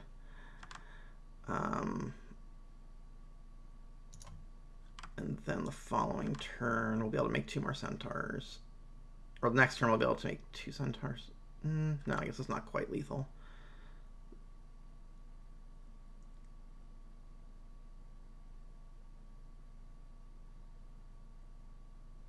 Nonetheless, I do want to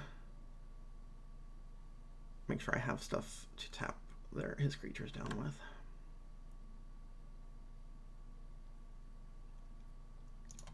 Let's go ahead and tap this down now before he draws.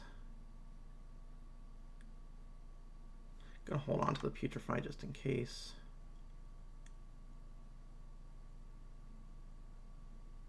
See what they play. Yeah, this is unfortunate. You have such a short amount of time on the clock. I've been playing with a bad connection, so even if they do win this game, unless they can win really quick the following game, it's going to be hard to come back. So go ahead and populate, create another centaur.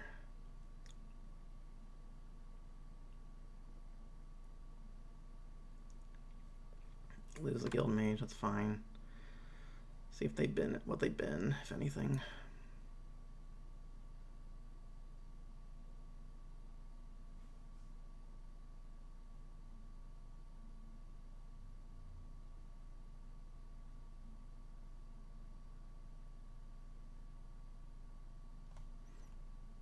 Pyromancer's Mage Mark. So anytime the enchanted creature dies, it goes back to their hand. Yeah, that's really unfortunate about the time. I don't think we're going to make it to a game 3 no matter what.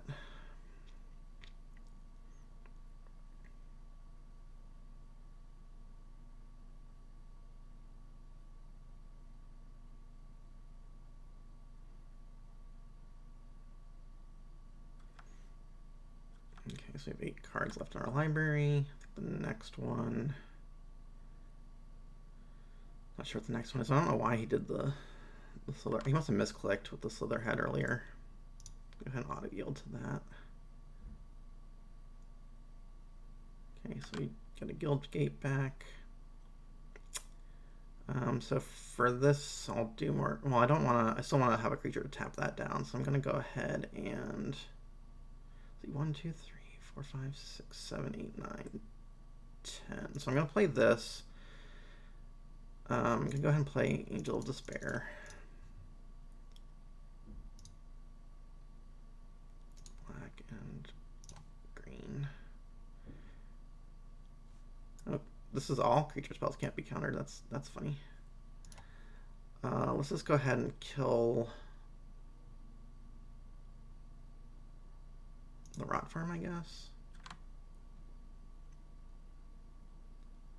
Because this isn't really doing anything to me right now. I can just tap it down if they draw some sort of crazy expensive spell.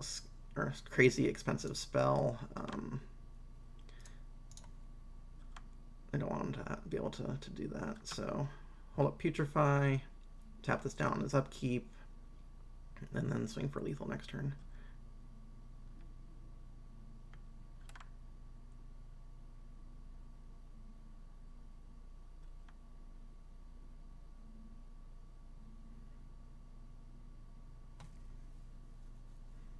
Oh, I missed the tapping. Hopefully that won't cost me.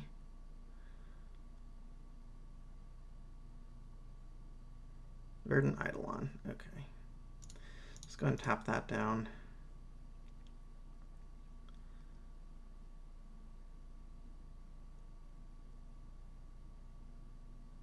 Then we'll just swing for lethal in the air. He's got no cards left.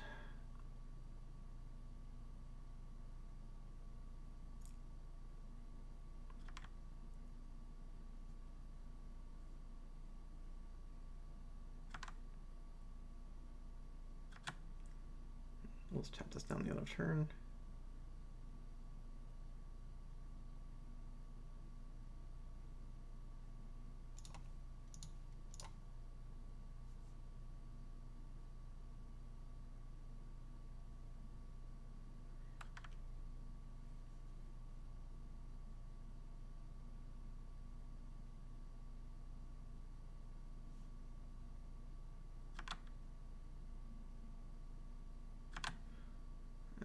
Just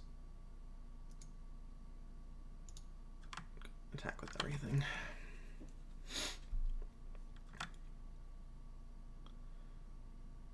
All right, so gonna be in sideboarding. So I don't really think there was too much to worry about. It's going to be a short game, so I'm going to go ahead and take out this Hatchery Spider and put in a Ill-Gotten Inheritance just in case. Like I'm not expecting us to get to 7 mana with him only having 1 minute on the clock, but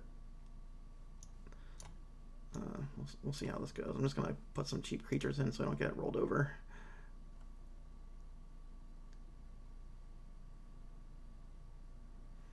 Okay, so we have all 3 colors. And went ahead and conceded. All right. So that was round 2. It's unfortunate that our opponent was having some issues with their clock, but you know, sometimes just how it goes. So I will see you guys for round 3. All right, here we are for round 3. Looks like I won the die roll, so I'm going to go ahead and play first. And yeah, this looks like a keepable hand. We've got the Incubation Druid, the ultimate price for anything early. Putrefy, so some decent removal. Not really much pressure, but that's okay. If we can take out all their threats, then there's not much need for pressure.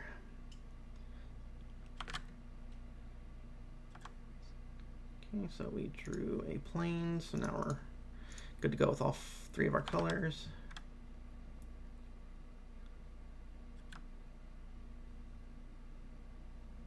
I build a ramp out to a really quick Debtor's Knell, though I don't know it's going to do much. Alright, so 4 mana, I'm going to go ahead and just plop out this Exaltation.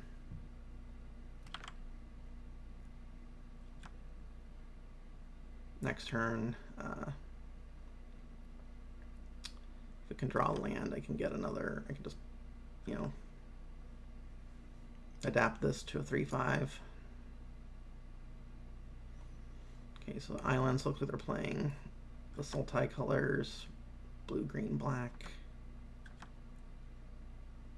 Alright, so Rakdos Guildmage, go ahead and get this on the battlefield.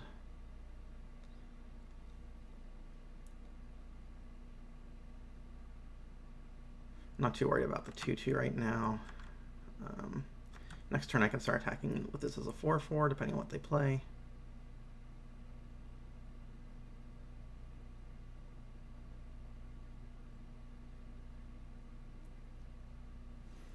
They still have a full 7-card hand, so you gotta be careful there. And I think there's a number of discard effects, so that's also something we gotta be wary of in that are actually like playable, like Strands of Undeath and things like that. That can really hurt.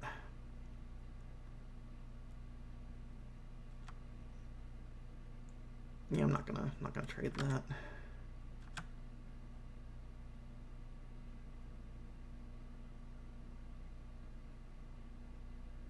Okay, so disembowel, that's fine.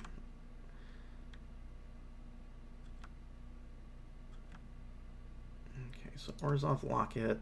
I'm gonna play that. I'm gonna keep my Incubation Druid around. Depending on what they do, I might just kill that 2/2. Well, we'll see. Let's just go ahead and wait and see what they play after this. They draw play a monocolored creature. I can. That's worth targeting. I'll take care of it with this. So Mirai, flying at the beginning of red, people lose 1 life. Okay, so that's a really good Luminous Bonds target. So I will for sure be doing that. Okay, so now what I'm going to do is I'm going to go ahead and adapt the Incubation. Oh wait, I need 2 green to do that. So I don't have enough to adapt it and then play the Luminous Bonds. So I think for now I just got to go ahead and put this here. Let's go ahead and tap like this. Let them start ticking away. I'll go ahead and hold up the Putrefy and the Ultimate Price. Maybe next turn we can go ahead and do the Incubation Druid. Pump. Again, I'm just going to continue to take the 2, see if they play a more threatening creature.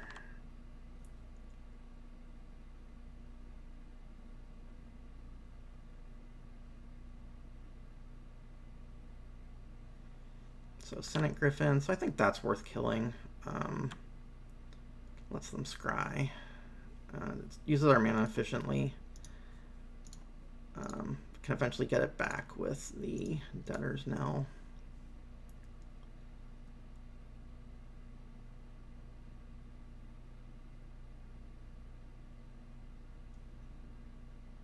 See if they have anything that they can do. Let's check in the chat the game. So Devour Flesh is targeting me. Okay, so I'm gonna lose the Incubation Druid. That's not a big deal. Because we just need 2 more mana to get the Debtor's Knell out, and all we're facing down is a 2/2, which we can destroy next turn if we really need to. I just want to check and see whether they scry to the bottom of the top there. So they liked what they saw, so that's good information. All right, so 1, 2, 3, 4, 5. Okay, so not much we can do. It's a shame to lose the druid, but that was inevitable.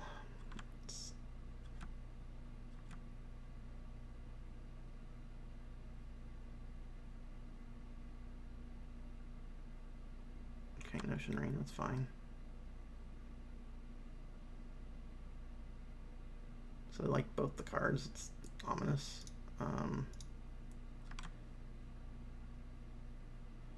You know, I just don't think it's correct to kill that yet, especially given how many cards our opponent has drawn. I'm just concerned there's going to be a bigger threat. Ill-Gotten Inheritance, okay. Alright, I think so now I do need to... Well, it doesn't actually change anything killing it this turn, because if I draw land, I'm not going to be able to... I'm still going to be able to play it. Alright, so we're still one short of casting that. We do have to be wary of our life total because of the inheritance there, but that does stop their bleeding from the Mirai.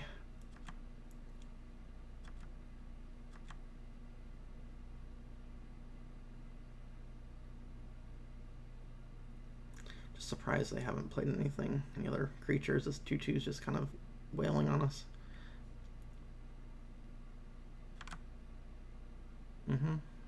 Yep, 2 more damage. So I don't think it's correct to sacrifice the Locket here. I want to get to 7 mana. Okay. Let's see what they do with that. That's a pretty good draw there.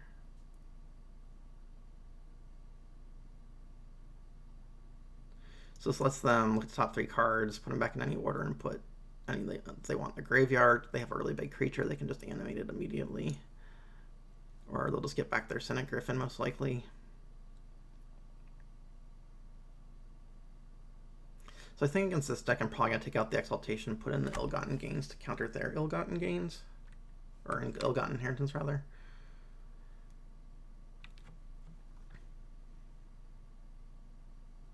Another Mirai, wow. That's pretty scary. Alright, well, now I think I need to kill that.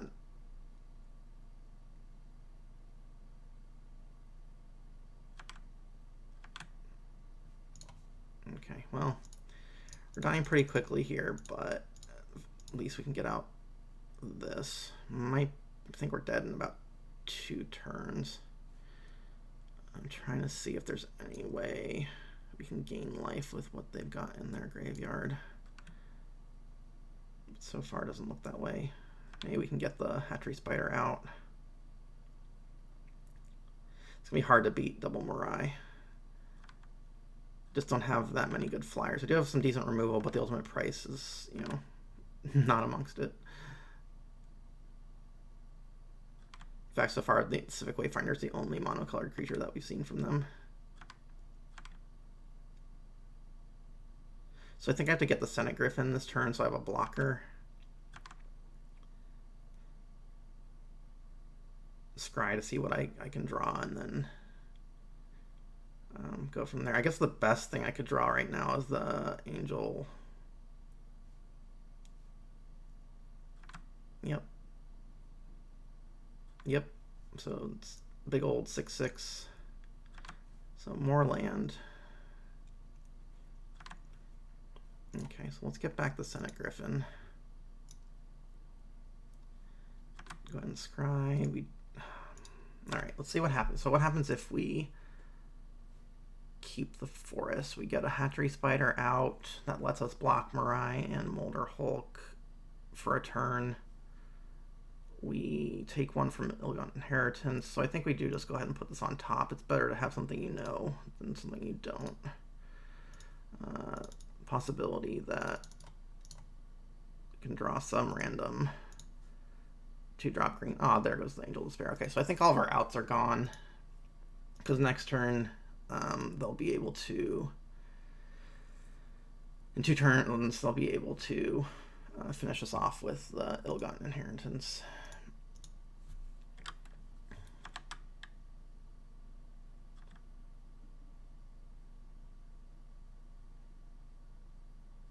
It's funny, had we bought the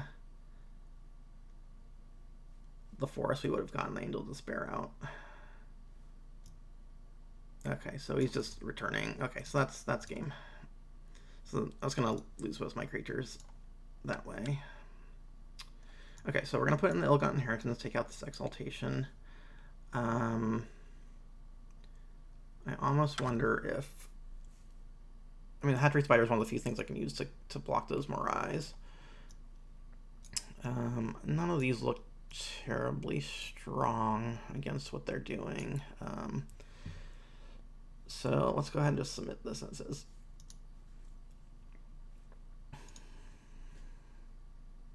go ahead and be on the play again. And this is not a hand we can keep, so I'll go ahead and mulligan. Just one land isn't going to do it. Okay, so I think we can keep this. I think as sad as it is, we're going to have to bottom this Debtor's Knell.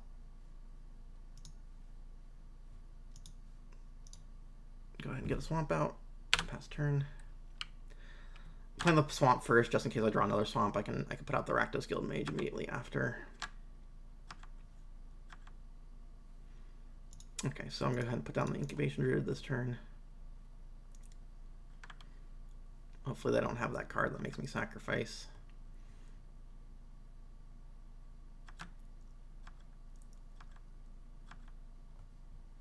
Okay, so we would need 3 black in order to get both these out. I think I'm going to go ahead and play the Minister of Impediments now. Because it's a little bit more mana efficient, but not by much. I feel like if they had that sack spell, they would have made me get rid of my Druid there. I only saw like the Civic Wayfinder as a target for the kill spell, so it may be getting the ultimate price yet again this game. Okay, so we want to get a swamp. It's fine. Alright, so I think I'm gonna go ahead and get the Rakdos Guildmage online this turn.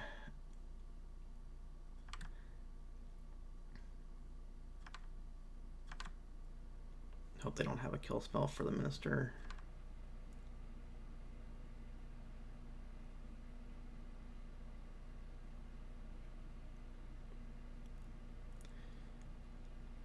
With any luck, we can get the zombie out next turn.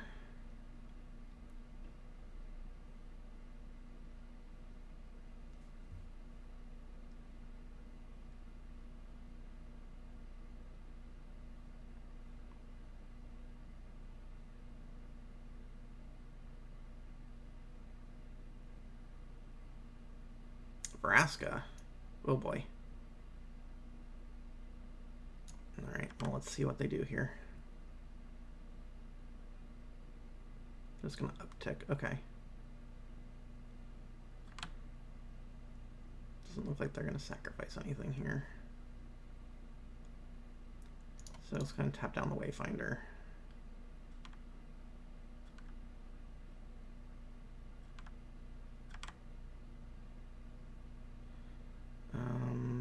So yeah, I'm gonna go ahead and attack Vraska, try and keep her loyalty down a little bit.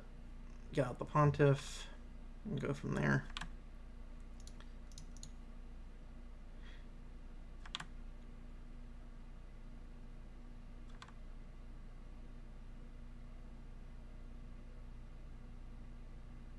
You know, they may decide to kill off something like my Incubation Druid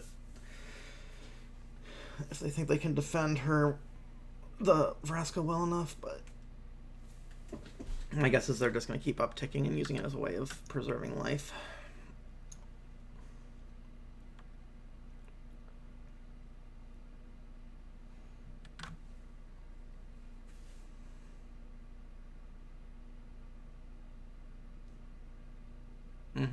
Yep. There's the Morai.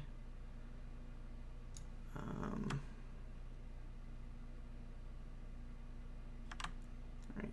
We'll see if they attack with the Wayfinder. If they do, then I just won't block. Okay, so I'm going to go ahead and tap the Mirai.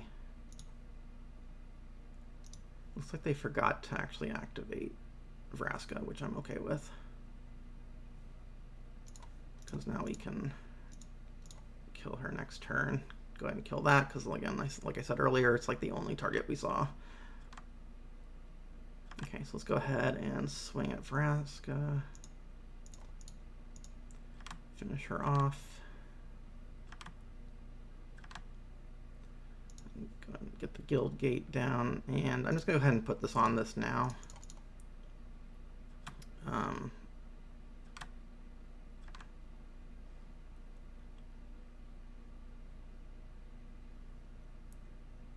You know, it's unlikely they're going to have anything else that, I mean, it's a flyer. There's unlikely they're going to play another card that I care too much about, that I want to bond versus the other alternatives.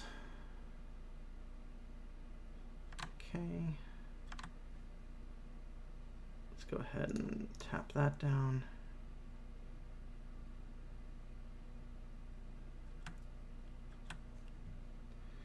And then we will go ahead and attack with these two.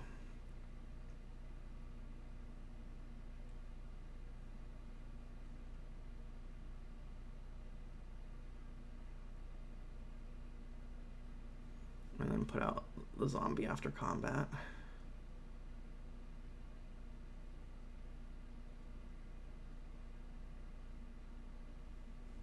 Curious what they're thinking about.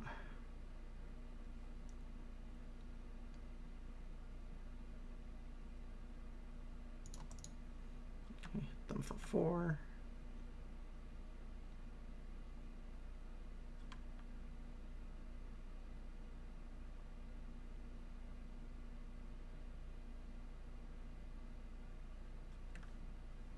Let's go ahead and get out our zombie. Still have 5 cards in hand and a lot of mana, so unless they're getting flooded, it's hard to say. I mean, I wouldn't say it's still too early to tell whose game it is.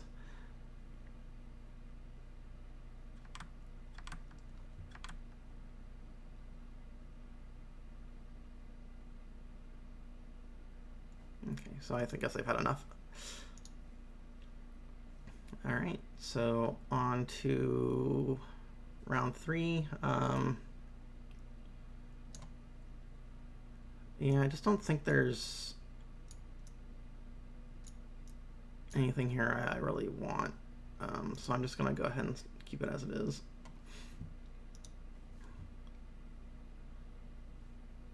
Okay, so here we have a turn 2 Guild Mage and 2 good pieces of removal, so we'll go ahead and keep this.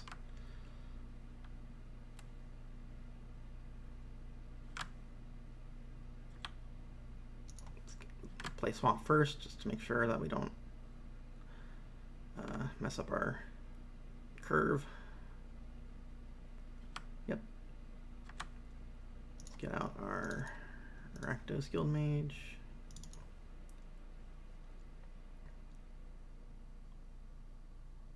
See if it survives.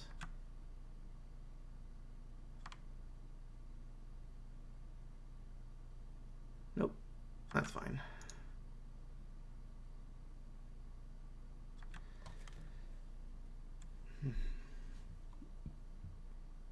Okay, Trooper. That's, for now, it's just a 2/2. So I'm going to go ahead and play a Forest just in case something crazy comes out. I want to be able to Putrefy. And I'll still have, you know, the mana to do Price of Fame the following turn if I want to, or I can just play another Guild Gate. Curious how aggressive they're going to be. Yeah, it's fine. Just 2 is fine. I'd like to be able to kill a Mirai if they just end up playing one this turn.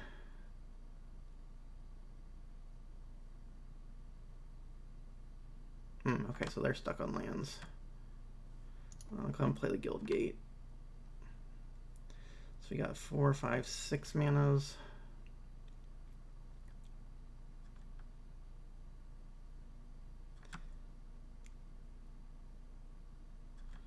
I'm still just going to keep taking 2 unless they start discarding creatures. Save the removal for something scarier. Okay, so got a Verdant Eidolon. Go ahead and put that out. Next turn, that will allow us to do the Hatchery Spider if we so choose, or give us a way to get out the Pontiff.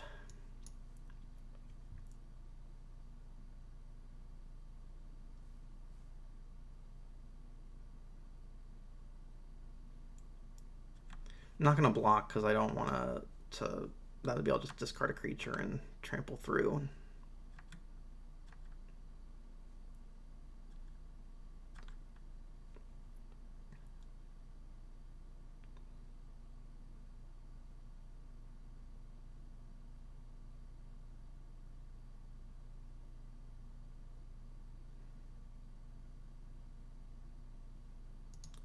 Okay, so I'm just going to sacrifice it in response. I won't be able to use the mana, but that doesn't really matter. We don't want them taking our Eidolon. Yep. Okay, there's an Orzhov Guildgate.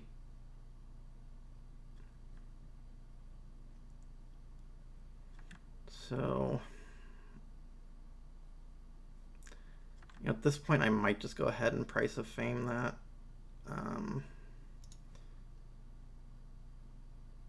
You know what? No, it's not worth it. I'm just going to keep taking the damage. Because next turn I can get out the Pontiff and the Eidolon if I want to. So let me go ahead and play this play the Pontiff.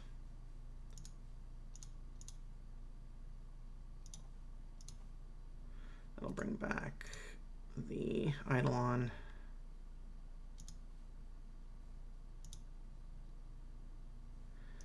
And then we can also get out the Ultra Zombie.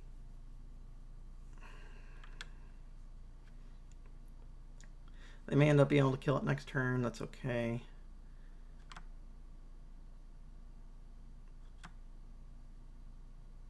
It's not the worst thing for me to have extra cards in my graveyard for the Hatchery Spider. Looks like they're just hurting for blue. I think this would probably be a different game if they were able to draw blue mana. Okay, that's fine. 2 more damage is 2 more damage. Let's say decide to start pumping. Okay, well that pumps up our... we can only do it once per turn, so I don't have to worry about them discarding all their cards to it.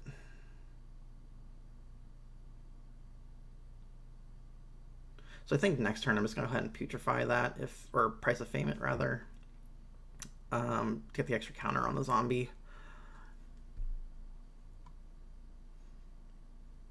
Depending on whether they play something to block. Disemboweling that, okay. There's not anything I can do about that, but he does get another counter.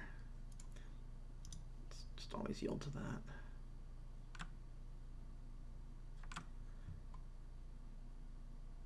Okay, so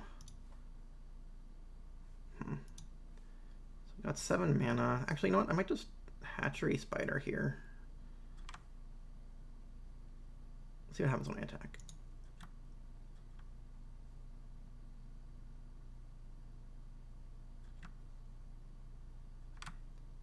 This is like the most efficient use of my mana, so.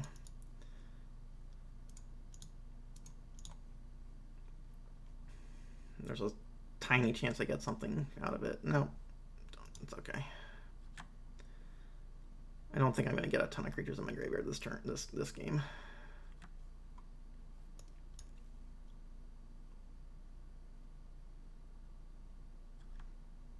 Okay, so Greenside Watcher. Not too scared of that. Go ahead and drop out another Plains. Swing in the air for 5. So I think what I'm going to go ahead and do is put out the Eidolon and the Glare of Subdual, which will give me lethal next turn if they don't deal with one of these larger creatures. Make sure we tap correctly.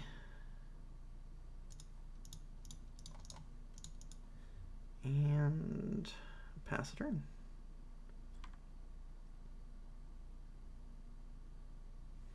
So just in case they need the mana, I'm going to go ahead and tap that down now.